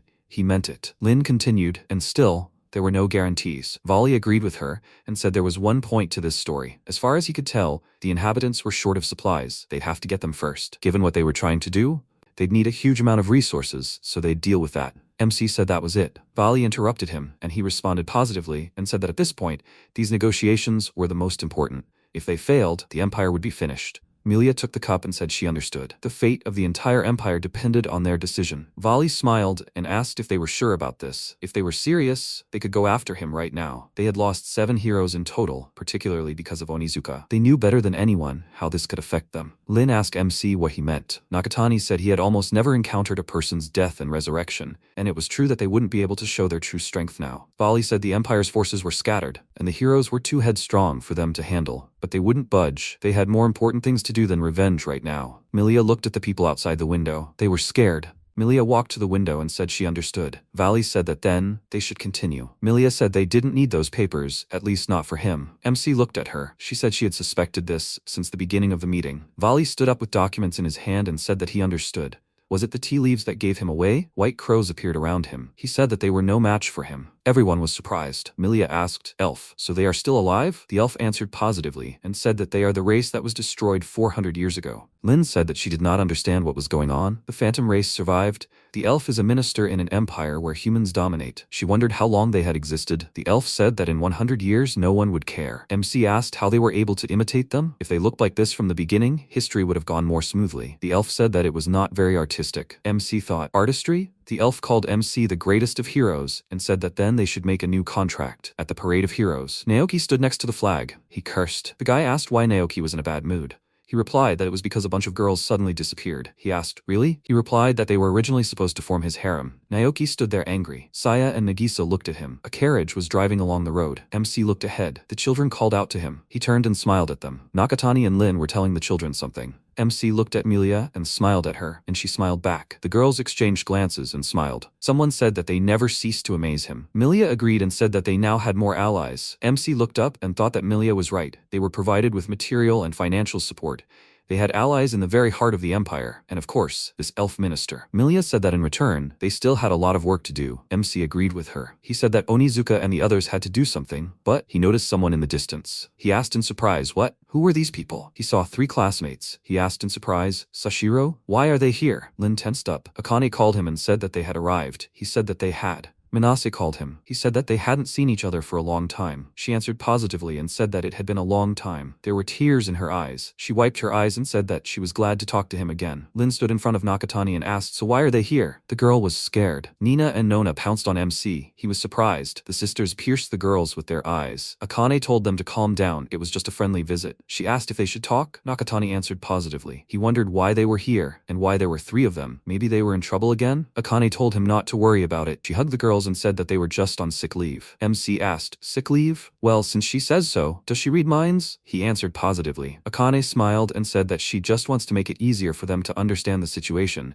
Then she will definitely teach him too. And now, they entered the room. The sisters were still hugging MC. Akane answered positively. She said that firstly, the first requirement. She thanked him for helping her. She should have told him, but she didn't have the chance. At the time, she was so worried about what they did to her. But she was wrong. At that moment, she could have already been dead. MC said that was good. He asked if her arm was okay now. She answered positively and thanked him again. MC looked at Lin. He asked them why the 3 of them went together. Akane answered because she only had her sister and Minase. Minase called him and asked if he could come back. She knew it was very difficult, but they were better together. She began to cry. MC replied that he wouldn't come back. Minase said she understood. Akane asked how about accepting them. Minase asked what? MC was surprised. Akane continued. Isn't this what they're preparing for? They want to build a country where there's room for people too? MC said her eyes. How far can they see? What is the true nature of the observation skill? She said it was a good question. She'd tell him now. Akane said her power was the ability to see. If she wanted, she could look into anyone's mind. Observation, that's her skill. Surely she could see everything he could do. She'd unlocked her skills, so now he believed she wasn't his enemy? MC said he didn't really care. He thought that if they were enemies, they wouldn't be here in the first place. He said it was an impressive skill. She said it was useful in theory,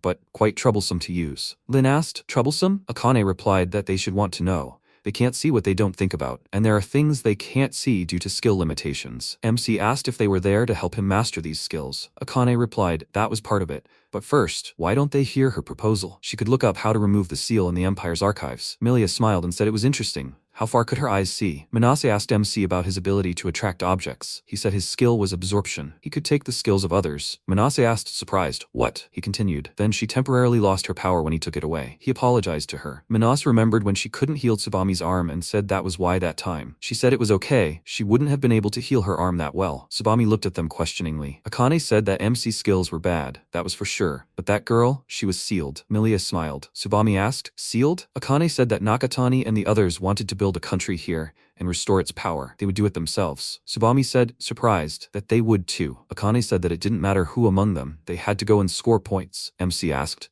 was she seriously planning to come? Akane stood up and told him to calm down. She had a useful skill, but not for battle. She walked past MC and told him that she was going somewhere safe. That was the kind of person she was. She would return when she gathered more information. They shouldn't be bored without her here. She waved as she left. Manase called her. Manase and Tsubami stood there, confused. Akane looked at them. The girls got ready to leave. Akane said goodbye to MC. After leaving the city, Akane let out a worried breath. Manase asked her what had happened. Akane looked at her and replied that she had seen something the others couldn't. Akane thought she knew it. All the members were there. She'd only caught a glimpse.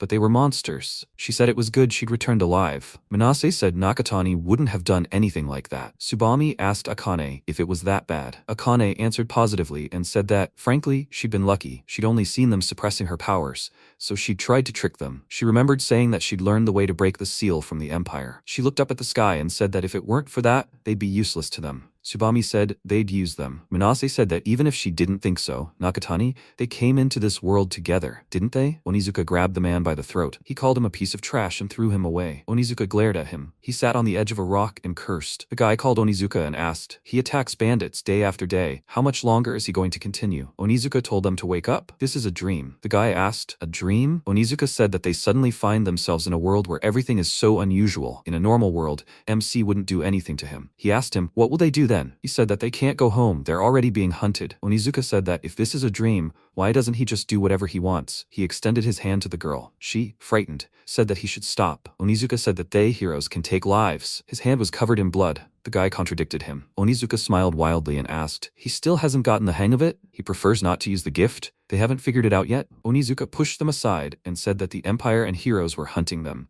and if they became stronger, they would be unable to do anything to them. He remembered Naoki, Nakatani, and Roy and said that they must be strong. The coming clash. There was no turning back. MC wondered what awaited them next. He looked to the side and thought, what a surprise. An elf approached them and said that he knew it. They would constantly keep an eye on him. MC asked if he was sure he wanted to wear this costume here. The elf replied that it would be wrong for him to talk to him in his imperial attire. MC thought about it. Nina and Nona were resting indoors. He continued that nevertheless, they had only been here a few days, and they had already managed to create so much. If the supplies they brought today were sent to the castle, the city would finally flourish. Milia said there was still a long way to go, but she thought he had things to do. The elf looked at her, closed his eyes, and answered positively. He said they needed to defeat Onizuka. MC was surprised. The elf thought for a moment and continued. The heroes were about to make their move. All the heroes against 3. It seemed Onizuka was getting stronger. Milia smiled and said that even so, could the others compare to him? He turned to MC and said that he was an old man. He turned into an old man and said, but even the strongest of the heroes will have a hard time. The guy said they walked every day. That was crazy. He replied that after all, Onizuka was getting stronger. Onizuka glared at them and said that next time he would just stand there. The guys exchanged glances. Onizuka parted the bushes and grinned. The guys were surprised. They saw a small building. They asked, what is it? Onizuka stepped forward and said that they needed to go. The guy asked fearfully, what do you mean they needed to go? There were too many guys. He asked, what do they want here? He grinned and said that in any case, they signed their own death warrant when they came here. He hoped it would be an easy death. He asked, what about the last one? who was melted down and beaten alive. Onizuka said that then they should be grateful that he would be the one killing them. Several guys were attacked and killed. He was surprised. Onizuka attacked him too. He looked back where his dead comrades lay. Onizuka landed on the ground with a mad face. The guy said that he needed to call the guys inside. Onizuka interrupted him and said that he didn't care. He grabbed two guys by the heads and slammed them together with all his strength. He said that he would go first. He called the guys and said that they needed to go. He asked, was he serious? Onizuka entered the room and said that from now on, this was their home. They walked down the hallway. Onizuka said in disappointment that he wasn't even getting anything from these weaklings anymore. A guy attacked him from behind, shouting that he should get what he deserved. The guy turned and saw blood splatter. Onizuka looked ahead with a languid gaze. They approached the wall, and Onizuka said that they needed to come here. The guy asked how they built such a room. Maybe they were building a goblin nest or something. The goblin agreed with him and said that they were the noisy guests. The guys were scared, but Onizuka smiled happily. There were many goblins of different ages in the room. The goblin chuckled and said that they were funny. They could stay if they wanted. Onizuka stepped forward and attacked the goblin. He killed him and said that they had to decide. They could choose him as their leader or die. The goblins and guys were shocked. Onizuka smiled wickedly. Anyone who challenges them will die. At the parade, the heroes and Nakatani walked the city streets. Naoki smiled and waved to someone. Minase turned her head and noticed something. She called Akane and told her to look. It looked like her hat. Tsubami said it was a sword. Akane spread her hands and said it was funny. They didn't even participate in the parade. She thought they were practically locked in the palace, and suddenly they were allowed to go shopping in the capital. What an explosion of activity. It was understandable, considering what would happen next. At the large table in the castle, Prime Minister Denis greeted the boys and said he was glad to see them all here. Naoki asked him if he'd taken the trouble to gather them here. Did that mean he was going to send them to the parade again? This time, he should make sure he had the right number of people. Prime Minister Denis replied negatively and said that now that they had debuted in the capital, they wanted the entire country to know of their exploits. Naoki asked what exploits. Prime Minister Denis replied that the country was large, so each region had its own lord, and they all worked together. However, there were still some lands that were not very well managed, one of them being forests, such as Dingert Forest. These forests were infested with bandits. They interfered with the circulation of goods between territories, and the people of the empire were dissatisfied. Naoki said he understood and asked, does he want them to exterminate them? Prime Minister Denis replied positively and said that, in fact, they had already received word that a large group had been destroyed. Ziggy stood up and enthusiastically said that he was pleased to meet the heroes. He introduced himself as the commander of the army. Everyone remained silent. He laughed and said that they shouldn't be so wary. Naoki looked at him incredulously. Ziggy let out an awkward sigh and said he was used to it. This time, they were dealing with a criminal hero. He was certainly strong. He had no doubt about it. Naoki wanted to stand up and shout MC's name. Ziggy said they shouldn't worry. They weren't his business. Onizuka was taking care of them. He raised his hands in front of him, smiled, and said he was scared. He continued that the issue was different. Onizuka, or whatever he called himself, was obviously the new criminal leader and was recruiting people, and without him, these groups were quite numerous. If they combined forces in each region, their numbers would reach 1,000. Right now, it could be called preparations for war. The heroes were terrified. Ziggy folded his hands on the table and said that, to put it simply, he wanted them to go to this very war. Everyone looked at him in surprise. Ziggy said that only their Black Wolf army and themselves would participate in this mission, and perhaps some of their friends would join them. Naoki said they didn't need them. Onizuka had enough. Ziggy smiled and looked at him. He agreed with him and said that they were indeed preparing for this, but it seemed they would need a new incentive. The Prime Minister should explain it to them. Prime Minister Denis said that they already knew. The Salisford family had died the other day. As he had already said, their empire was very large. The boy asked what he wanted to say. Prime Minister Denis interrupted him and continued. They had lost too many personnel during this time. He believes they have the ability and qualifications, so he is ready to welcome them as new nobles of their sacred empire. Everyone was shocked. The boy asked what this meant. Nobility in exchange for Onizuka? Prime Minister Denis answered positively. Everyone began to be indignant. Nobility against Onizuka? He doesn't want to fight, but Onizuka, if he did such a thing, they need to crush him. He will do it. He wants to be a noble. Naoki grinned madly. Someone said he needs to wait. Is he going to kill a man and become a noble? Saya and Nagisa sat quietly and silently. Someone continued to be indignant. What is he talking about? He needs to see what kind of world he is in. Minase looked at Akane. She thought they were getting ready. Maezawa greedily ate from her plate. They must find Onizuka if they want to become nobles. The boy asked if Maezawa wanted a title too. He answered negatively and said that she was a close friend of Yukari's. He asked, what did he mean? He replied that he had made them a promise. Since they were deprived of their usual entertainment here, he should make them a deck of cards. He hoped that when he received a title, he would be allowed to make a board game. However, for now his skills were worthless, but he would definitely think of something. He encouraged him and told him not to lose heart. He mentally thanked them for the training. All the guys were practicing their skills to become stronger. Ziggy lit a cigar and said that it was good to be young. He offered a cigar to Roy, who was standing nearby. Roy said that he didn't smoke on duty. Ziggy laughed and called him a bore. He looked at the guys standing at the entrance. Naoki said he didn't care how much effort everyone put in. They are still far from their natural talent. Nagisa and Saya looked to the side, where Akane, Minasa and Tsubami stood. Akane seemed lost in thought. Nakatani asked that he still had no idea what they could do. The sisters looked at him. They were sitting on his legs. Nina happily asked, "Do you want to learn them?" Nona asked, "What is he waiting for?" She leaned toward his ear and said that they were ready at any moment. Gray said that the girls' strength lay not in skill, but in physical fitness and agility. MC looked at the girls and thought they were simply well trained. He remembered their first meeting and wondered if that was why they moved so quickly in battle. Gray said it was skill, no skill. He couldn't imagine what would happen if he used absorption. MC asked. He couldn't even imagine? Gray said their skill is about sharing feelings with each other. If one loses it, the other should too. MC thought about it. Gray continued, saying it's quite a powerful ability in well-coordinated pairs. Lin thought about it and asked, is that really the unique skill? Gray remembered the girls while they were in the cage. He replied negatively, saying they shouldn't talk about it. He should take his skill. Lin asked Melia what Gray's skill was. He demonstrated his skill and said it was a claw strike. It adds claws to the strike to increase damage, which should synergize well with his skills. MC agreed and asked, doesn't it increase strength? Melia replied that it was much more interesting. An information window appeared. Ogre God, Hard Claw, Flash, Lightning Strike, Ore Formation, Ice Crystal, Loss of Sensation, Transparency, Absorption, Vortex, Magic Power Conversion, Black Burial, Vision Enhancement, Hover, Explosion, Corrosive Flame, Burning Flame, Fire Touch, Immortality, Summoning, Healing, Water Blade, Dragon Techniques, Wave of Light, Magic Power Enhancement, Magic Conversion, Black Burial. Melia continued. If he uses the claw strike with other skills, not only the strike but also the second skill will become stronger. Lin asked in surprise, is that true? Gray said he needs to use it wisely. MC patted the sisters on the head and their tails wagged. He placed his hand on Gray and said, absorption. He immediately checked his skills. He said he understood. It was a skill. He thought the claw strike had excellent offensive potential, but if used defensively, the target would be covered in thorns. When combined with Ogre God Onizuka, the strike becomes a long-range attack.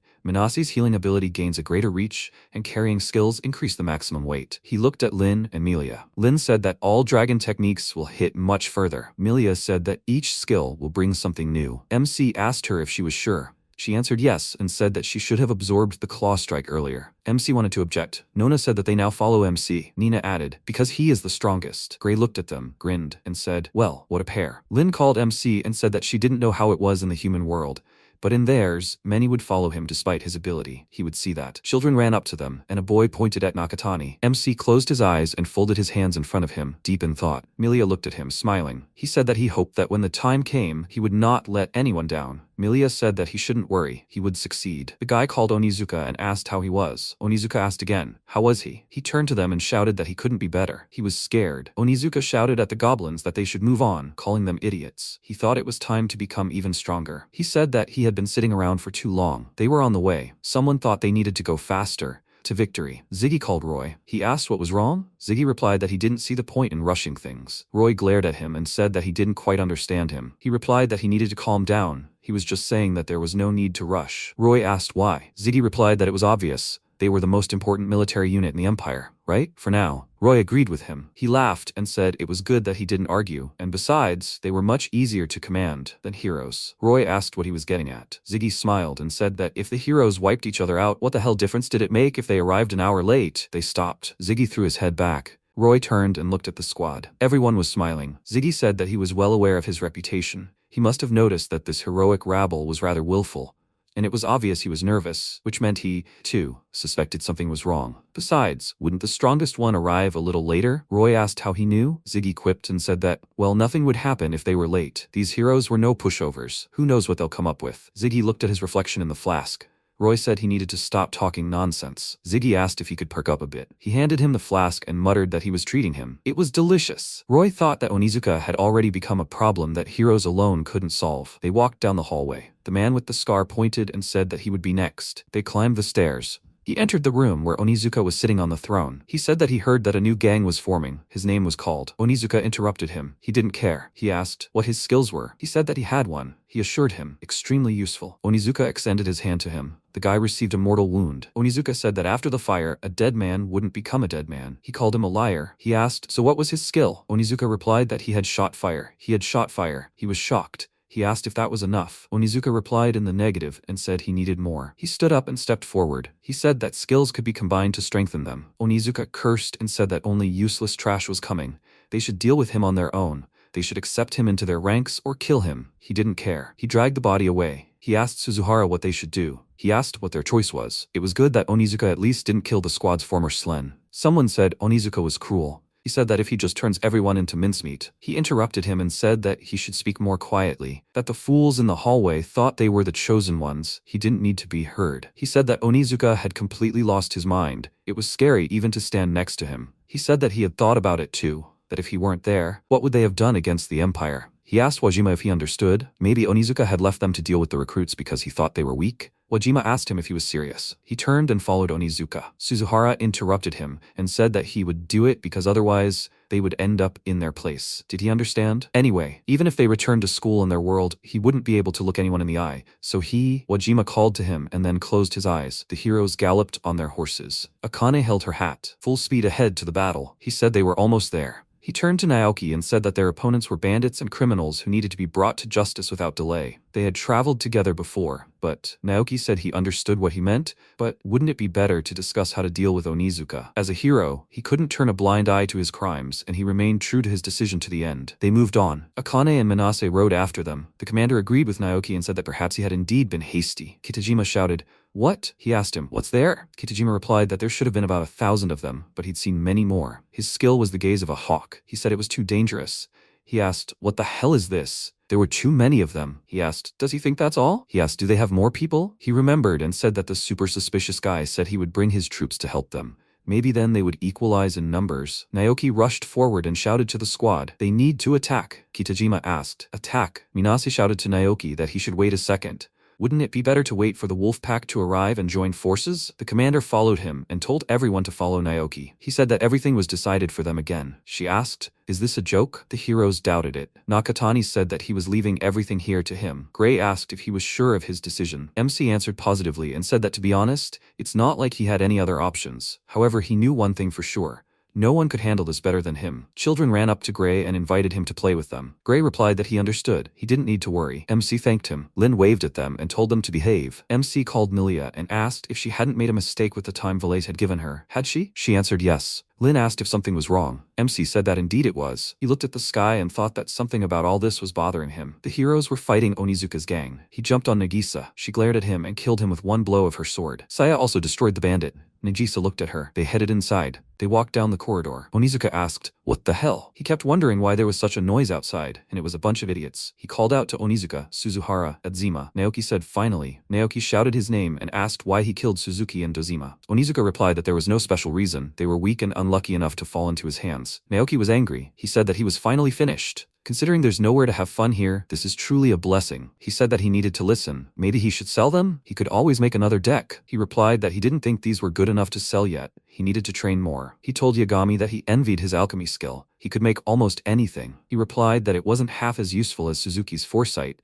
At least you could fight with it. He rubbed the back of his head and said with a smile that he himself hadn't thought that foresight would be useful in battle, although he preferred the ability to organize his thoughts rather than magic. He said that in any case, he finally felt a little better. He said that it had been very hard when the woman died. They remembered the severed head. They sat there dejected. He stood up and shouted that they had to stop. Even if it was hard, they had to think positively. After all, any of them could be next. He said he needed to listen, that he'd been thinking about it. He raised a finger and said that cards were great, but what about chess or shogi? There was nothing like that in this world, right? He was surprised. He told him he was a genius. He suggested that they could also create an analog of Go or Reversi. They could probably make good money. He agreed and said that foresight could be used too. It would come in handy. He agreed with him and said that his skill, of course, wouldn't be particularly useful, but he would more than compensate for it with his knowledge of games from their world. He praised them and said that when they became millionaires, they would drink themselves to death. They shook hands. Yagami wiped away his tears and asked, "Why them?" He reached for his sword and said that they didn't deserve such a death. He walked towards Onizuka and said that he promised them they would make games in this world. He rushed to the attack and said that they would get rich together. Onizuka said that he didn't care. Yagami's sword shattered. He was wounded and coughed up blood. Minase was surprised. He screamed, but not him. Onizuka said that trash has no right to dream. He stood with a mad face and said that in this world without strength, he is worth nothing. Naoki looked at him emotionlessly. Onizuka asked, "What's wrong now? Didn't they want to kill him? They need to attack." He said that now he understood. They were just terrified of him. Maizawa hit the floor. Onizuka asked, "What's wrong?" She screamed that Yukari didn't deserve to die. She pounced on him and continued, "At the hands of a worthless person like him." He dodged her blow. He asked with a grin, That rich girl? Even if in their world she was a spoiled little girl pampered with money and power, none of that means anything here. He raised his hand and attacked her, sending her flying into the wall. She screamed that he was wrong, that she might have been born into such a family, but she had never used her position for gain. She cried with tears in her eyes, their world or this world, it makes no difference. She remained a strong and brave girl to the end, steadfastly facing any challenges. Onizuka attacked her and said that he didn't care, that in the end she died anyway, and it cost him nothing. Nagisa hit him, sending him flying back. He screamed at them that it was their turn now. Suzuhara and Wajima attacked Nagisa and Saya. Nagisa said, "They? Why?" Suzuhara attacked her again and with tears in his eyes said that they no longer had a choice. Does she understand? She dodged his attack. He asked if Suzuhara and Wajima had always been this strong. He answered in the negative. Suzuhara said there was no turning back for them. He snatched the sword from her and tossed it aside. He laughed and said that maybe their fate had really been sealed from that very day. He thought that in their world, they had never been the right ones, not the ones who would ever earn public praise. They were enjoying the moment as if there was no tomorrow. They didn't think about others, not even about their own future. They exchanged photos for money. He said it was a pleasure doing business with him. Suzuhara said these photos were terribly profitable. Wajima laughed and said that it couldn't be helped. Every niche has its own clientele. He called him over and asked what he needed to see. "What about these?" Onizuka shouted. "Look, these are real gangsters." He thought that was when they had attracted Onizuka's attention. They had no chance against him. He had seized their throats with an iron grip, manipulating their weaknesses. Perhaps it was karma? Belated retribution for everything. He attacked Nagisa again. He thought that for them now, there was no other way but to accept the punishment prepared by the universe. Onizuka grinned and raised his hand, attacking Maezawa. She screamed in pain. Nagisa looked at her. Maezawa had lost a leg. Nagisa blocked Suzuhara's blow. Naoki looked and said, "Does he really need him now?" He walked towards Onizuka and told him that he shouldn't have crossed the line, but if he decides to repent, he will. Onizuka interrupted him and said, "Does he really still think his preaching will achieve anything? It's pretty obvious he still doesn't understand the true nature of this world, which is why he's willing to offer a little lesson." Naoki asked, "What's he?" Onizuka's blow had torn off their arms. Naoki was shocked. Onizuka asked, "Does he see now? Strength breeds greatness here. Weakness breeds weakness." Onizuka jumped and swung his arm to attack. He said he was damn right. He should become a mentor. He was right. Naoki said he was. The blow sent a shockwave, sending rocks flying. Onizuka asked, "Serves you right? He's such a cool hero, could only give a small push." He told him to attack as if his life was on the line. Naoki looked at him wildly. He shouted at the guys to help him. They need to not let him take a single step. Onizuka asked, did he seriously think they cared about him? Naoki looked at them and answered negatively. He saw that they were all standing in the distance. Onizuka asked, did he really not notice? They followed a loser like him only because he was useful to them. In their world, maybe that was true. What a big deal it was to be useful and solve problems. But now he was just a cocky jerk who thought he was stronger than everyone. He was just a narcissist. He hit Naoki. He asked, what was he even talking about? Here, he was just small fry. Naoki stood up and said that he was. Onizuka threw him into the wall and asked if he was ready to rest, or if he minded if he used his hero. Naoki screamed his name. Onizuka told him to shut up. He was annoying him. He was already a corpse. Black grave. Black light appeared from the ground and blocked the blow. Naoki was surprised. The girls turned around and cheered. Milia asked Nakatani if there was any point in saving him. MC replied that they were classmates, so to speak. Onizuka laughed and called out to Nakatani. He happily said he had arrived. Suzuhara, surprised, called out MC's name. Milia reached out and immobilized them. Tsubami told Akane that she now understood what she had said. MC asked if his companions wouldn't help, so what now? Onizuka asked if he was stupid. It was obvious he was going to kill him. MC looked at the dead classmate and the injured Maezawa. He turned away, closed his eyes, and looked at Onizuka. Nakatani asked if he was going to fight next to the wall. Onizuka chuckled and said that who knows, maybe if he killed him, he could wake up from this dream. MC asked again, a dream? Onizuka answered positively, it was a dream, but it would end today. He charged. He said they needed to end this. MC calmly raised his hand and shot fire at him. Everyone was surprised. Onizuka thought,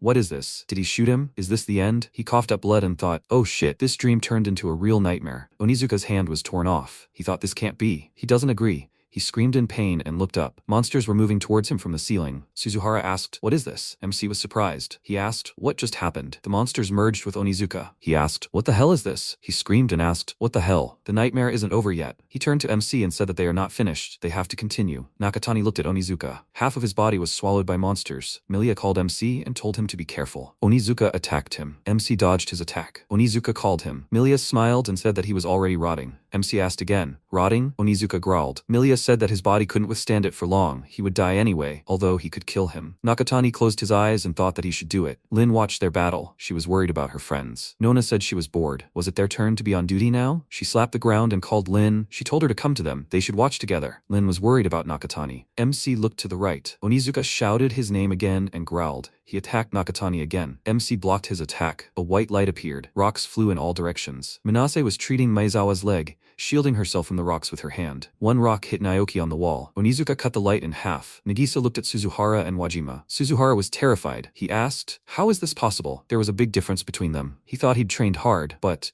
MC raised his hand. Onizuka reached out a paw, grabbed his hand, and used the skill Touch Fire. Onizuka threw Nakatani into the wall. Everyone was surprised. MC was injured, and Onizuka didn't calm down. Minase called out to Akane, worried for Nakatani. Akane told her not to worry, he'd be fine. MC used the skill Black Grave, and black light enveloped Onizuka. He used the skill Immortality on his hand to heal it. Onizuka was completely consumed by the monster, screaming that he needed to die. Tsubami asked Akane if Onizuka was becoming more dangerous. Nakatani used a skill and struck Onizuka. He leaped down at MC with all his might. Nakatani used a black shield, but it couldn't withstand it, so MC leaped away from the impact and attacked Onizuka mid-flight. He was engulfed in white light, and he growled. Nakatani landed. Milia said he had taken too much. He wasn't a true vessel. Lin didn't understand and asked her again, "A vessel?" She answered yes, and said that the skills he had forcibly accumulated were being rejected. Nina said that even if she didn't intervene, he would break from the inside. Milia agreed with her. Suzuhara was surprised. He was very afraid for himself. Lin said that Nakatani had been too. Milia answered negatively and said that his skill was special. Onizuka grew even larger, shouting MC's name. They attacked each other simultaneously. An explosion came from underground. He said they really did it. Everyone was surprised. The dust cleared. Nakatani looked at the dead Onizuka. He coughed up blood. He looked at MC standing over him. He said that this is the end. He should die already. Milia approached MC. He looked at her. Onizuka said that he needed to look at this fool. This dream was finally over. Milia nodded to him. MC held out his hand. Onizuka laughed and thought that this is it. He doesn't need to be a wimp. He remembered his childhood, how his classmates bullied him. Cowards are just stepping stones for the strong. Unreasonableness and violence are the privilege of the strong. The weak have no choice but to accept. Little Onizuka begged them to stop. As long as he is weak, every day is hell. In the end, heroes are complete hypocrites, nothing more than a sham. To stop this, he had only one way out, to become stronger. He grabbed a pencil and stabbed it into his neck. That's why, no matter how they play, he always wins. In order to become strong, he steps on the weak. He will trample them, he will crush them, so that he will never be weak again. He laughed. Onizuka said that he will not lose. He cursed and said what a damn nightmare this was. Nakatani used the absorption skill. He took away Onizuka's skills. He looked at Suzuhara and Wajima. Wajima said, maybe they won't end up like him. They have a lot of skills, so if he continues to think like this, he won't be surprised. Suzuhara was on the verge of a breakdown. He shouted, "What should they do now? Damn it." Naoki walked up to them. He dusted himself off. Suzuhara said that he was serious. Naoki interrupted him and said that he should shut up. Didn't he kill people in search of power? He reaps what he sowed. Whatever it is, he needs to figure it out himself. Nagisa and Saya were leaving. Naoki looked at them. MC turned around. Ziggy said that he seemed to be too late. He was surprised and said, as expected, they figured it out themselves, without even having to interfere. Naoki shouted at him. Ziggy smiled. The Imperial Palace is a dungeon. An elf, disguised as an old man, was descending the stairs. He thought, what a misfortune, a damn girl using an old man like him. He opened the door with magic. He entered a long corridor. He asked, is this true? Akane replied that there is no doubt. She saw it with her own eyes. He replied that he has no choice. He will believe her. She said that in this palace there is a dungeon where he will find the truth about the hero Rei. She turned and asked, well, it's interesting, isn't it? What kind of secret is the Empire hiding that even the most knowledgeable people don't know? He said it was unfortunate. He thought, as one of those who had made the agreement, he couldn't ignore it. He noticed someone and said he never thought he'd meet anyone in this place. Prime Minister Dennis greeted him. He said to be excused, but he was busy right now. Would he be so kind as to let him pass? Prime Minister Dennis's expression changed, and he asked, is that really what he wanted? He answered yes. Prime Minister Dennis smirked and said he understood. He was sorry. She slid her finger across the elf and it cut him in half. He said, well, he doesn't know who gave him the tip, but it seems nothing came of it anyway. The heroes stood in front of a castle. The commander looked away. Nakatani shouted to Ziggy. She asked, wasn't this supposed to be over by now? She turned and said, but. She looked at the entrance. Ziggy lit a cigar and shouted that they should go forward. The bandits ran screaming. He was shocked. The bandits attacked the heroes. A bandit reached out to him and greeted him. He lifted him by the head. He said that he understood. So that's what happened to Onizuka. Ziggy asked MC if he was used to his strength yet. MC glared at him. Ziggy smiled, threw away his cigar, and said that he had beautiful eyes. He jumped off the cliff and said, that look and power, that's what makes a good warrior. He landed and attacked Nakatani. Lin was surprised. He twirled the sword in his hand, slipped past MC, and attacked him again. Ziggy stuck out his tongue. Nas was surprised and called MC. Akane looked at them. He cut Nakatani's cheek. MC healed the wounds. Ziggy said, "How funny." He twirled the sword in his hand and with a wild expression launched himself at him with rapid attacks. Melia closed her eyes. Mina and Nona watched, captivated. Roy stood there, agitated. Melia asked, wondering what the point was. A black circle appeared around her. She looked at him. Naoki watched their battle. Ziggy said, "What's wrong with him? He needed to gather his courage to kill him. Otherwise he wouldn't." He rushed towards MC and said he'd kill him himself. Lin called MC and wanted to help him. He looked at her and gestured with his hand that it was not necessary. He looked at Melia. She smiled at him. He said, "Okay, he can do it." A black light appeared around MC, and he struck Ziggy. He hit the wall with such force that dust rose. Minasi was scared. Ziggy laughed like a madman. He said, "That's how it should be. The best way is to fight with all your might." He attacked MC, but MC dodged. Ziggy continued laughing with a mad expression. Melia watched them. Roy stood thoughtfully. He asked, "This guy, he completely defeated Onizuka. Is the Black Wolf commander also strong?" She replied, "What? He didn't know? They would never follow this shady old man. He's quite strong. That's why they follow him." But to be honest, she hadn't seen him like this in a long time. When he gets like this, he won't stop until his victim is alive. Lin ran up and asked if this is why he's with MC. She answered yes. Naoki shouted, "This guy killed Onizuka. There must be something he's supposed to do here, right?" Ziggy kept laughing, saying how much fun he was having. MC used the absorption skill. He was dumbfounded, trembled, fell to the ground, and started coughing. Ziggy stood there, satisfied. MC looked at him in horror. Ziggy took the cigar. Nakatani said that he did. Ziggy said that he gave up. He smiled and raised his hands. MC was surprised. Ziggy said that it was nothing personal. He was just doing his job. MC stood up and asked again, "Job?" Ziggy lit a cigar and replied that his power was very special. He has no limits, which can cause depression in other heroes, and he can appropriate any abilities, a very annoying power. He patted him on the shoulder and apologized to MC, saying it wasn't that he didn't like him or anything. He should understand that no work, no food, and the job he'd been given this time was to give him a little curse. He asked, "A curse?" Ziggy answered positively and said that the curse ability, where emotions run high and reason is exchanged for abilities beyond human capabilities, was a skill he'd just absorbed from him. Although the user gains incredible power, it won't stop until the opponent is destroyed or the user dies. Well, he's already strong enough. He doesn't think he needs such a skill, but if this skill activates, it could lead to a situation where those girls are expendable too. Did he get it? It will be harder for him to use his powers now. That was the plan. Damn it. But he feels a little let down. It must have been hard to understand his plan with the curse during their battle, but it will still cost him a bit of respect from some of his black wolves. He laughed and said he was an idiot for going after the boss. He laughed and asked, did he just punch his face? He was so lucky. MC let out a sigh and asked, so the Empire sent him? Ziggy laughed. Naoki yelled, why the hell did he stop? They need to deal with this idiot right now. He looked at MC. He said he didn't care. He wanted to attack him and said, if he really gave him this skill, he just needs to push him a little so he loses control. Then Naoki fell to the ground and thought, damn Onizuka. Ziggy said he was so stupid. The curse is only activated under serious circumstances, and a weakling like him can't do anything about it. He laughed and asked, did he really think he could defeat him? Naoki was shocked. Ziggy approached him and said that if he thought with his head, it would be obvious that the curse would completely blow his mind. If the skill activated here and now, they wouldn't be able to escape either. Basically, it wouldn't let him do anything. He asked, was he asking too much? Just a hero who would start thinking with his head.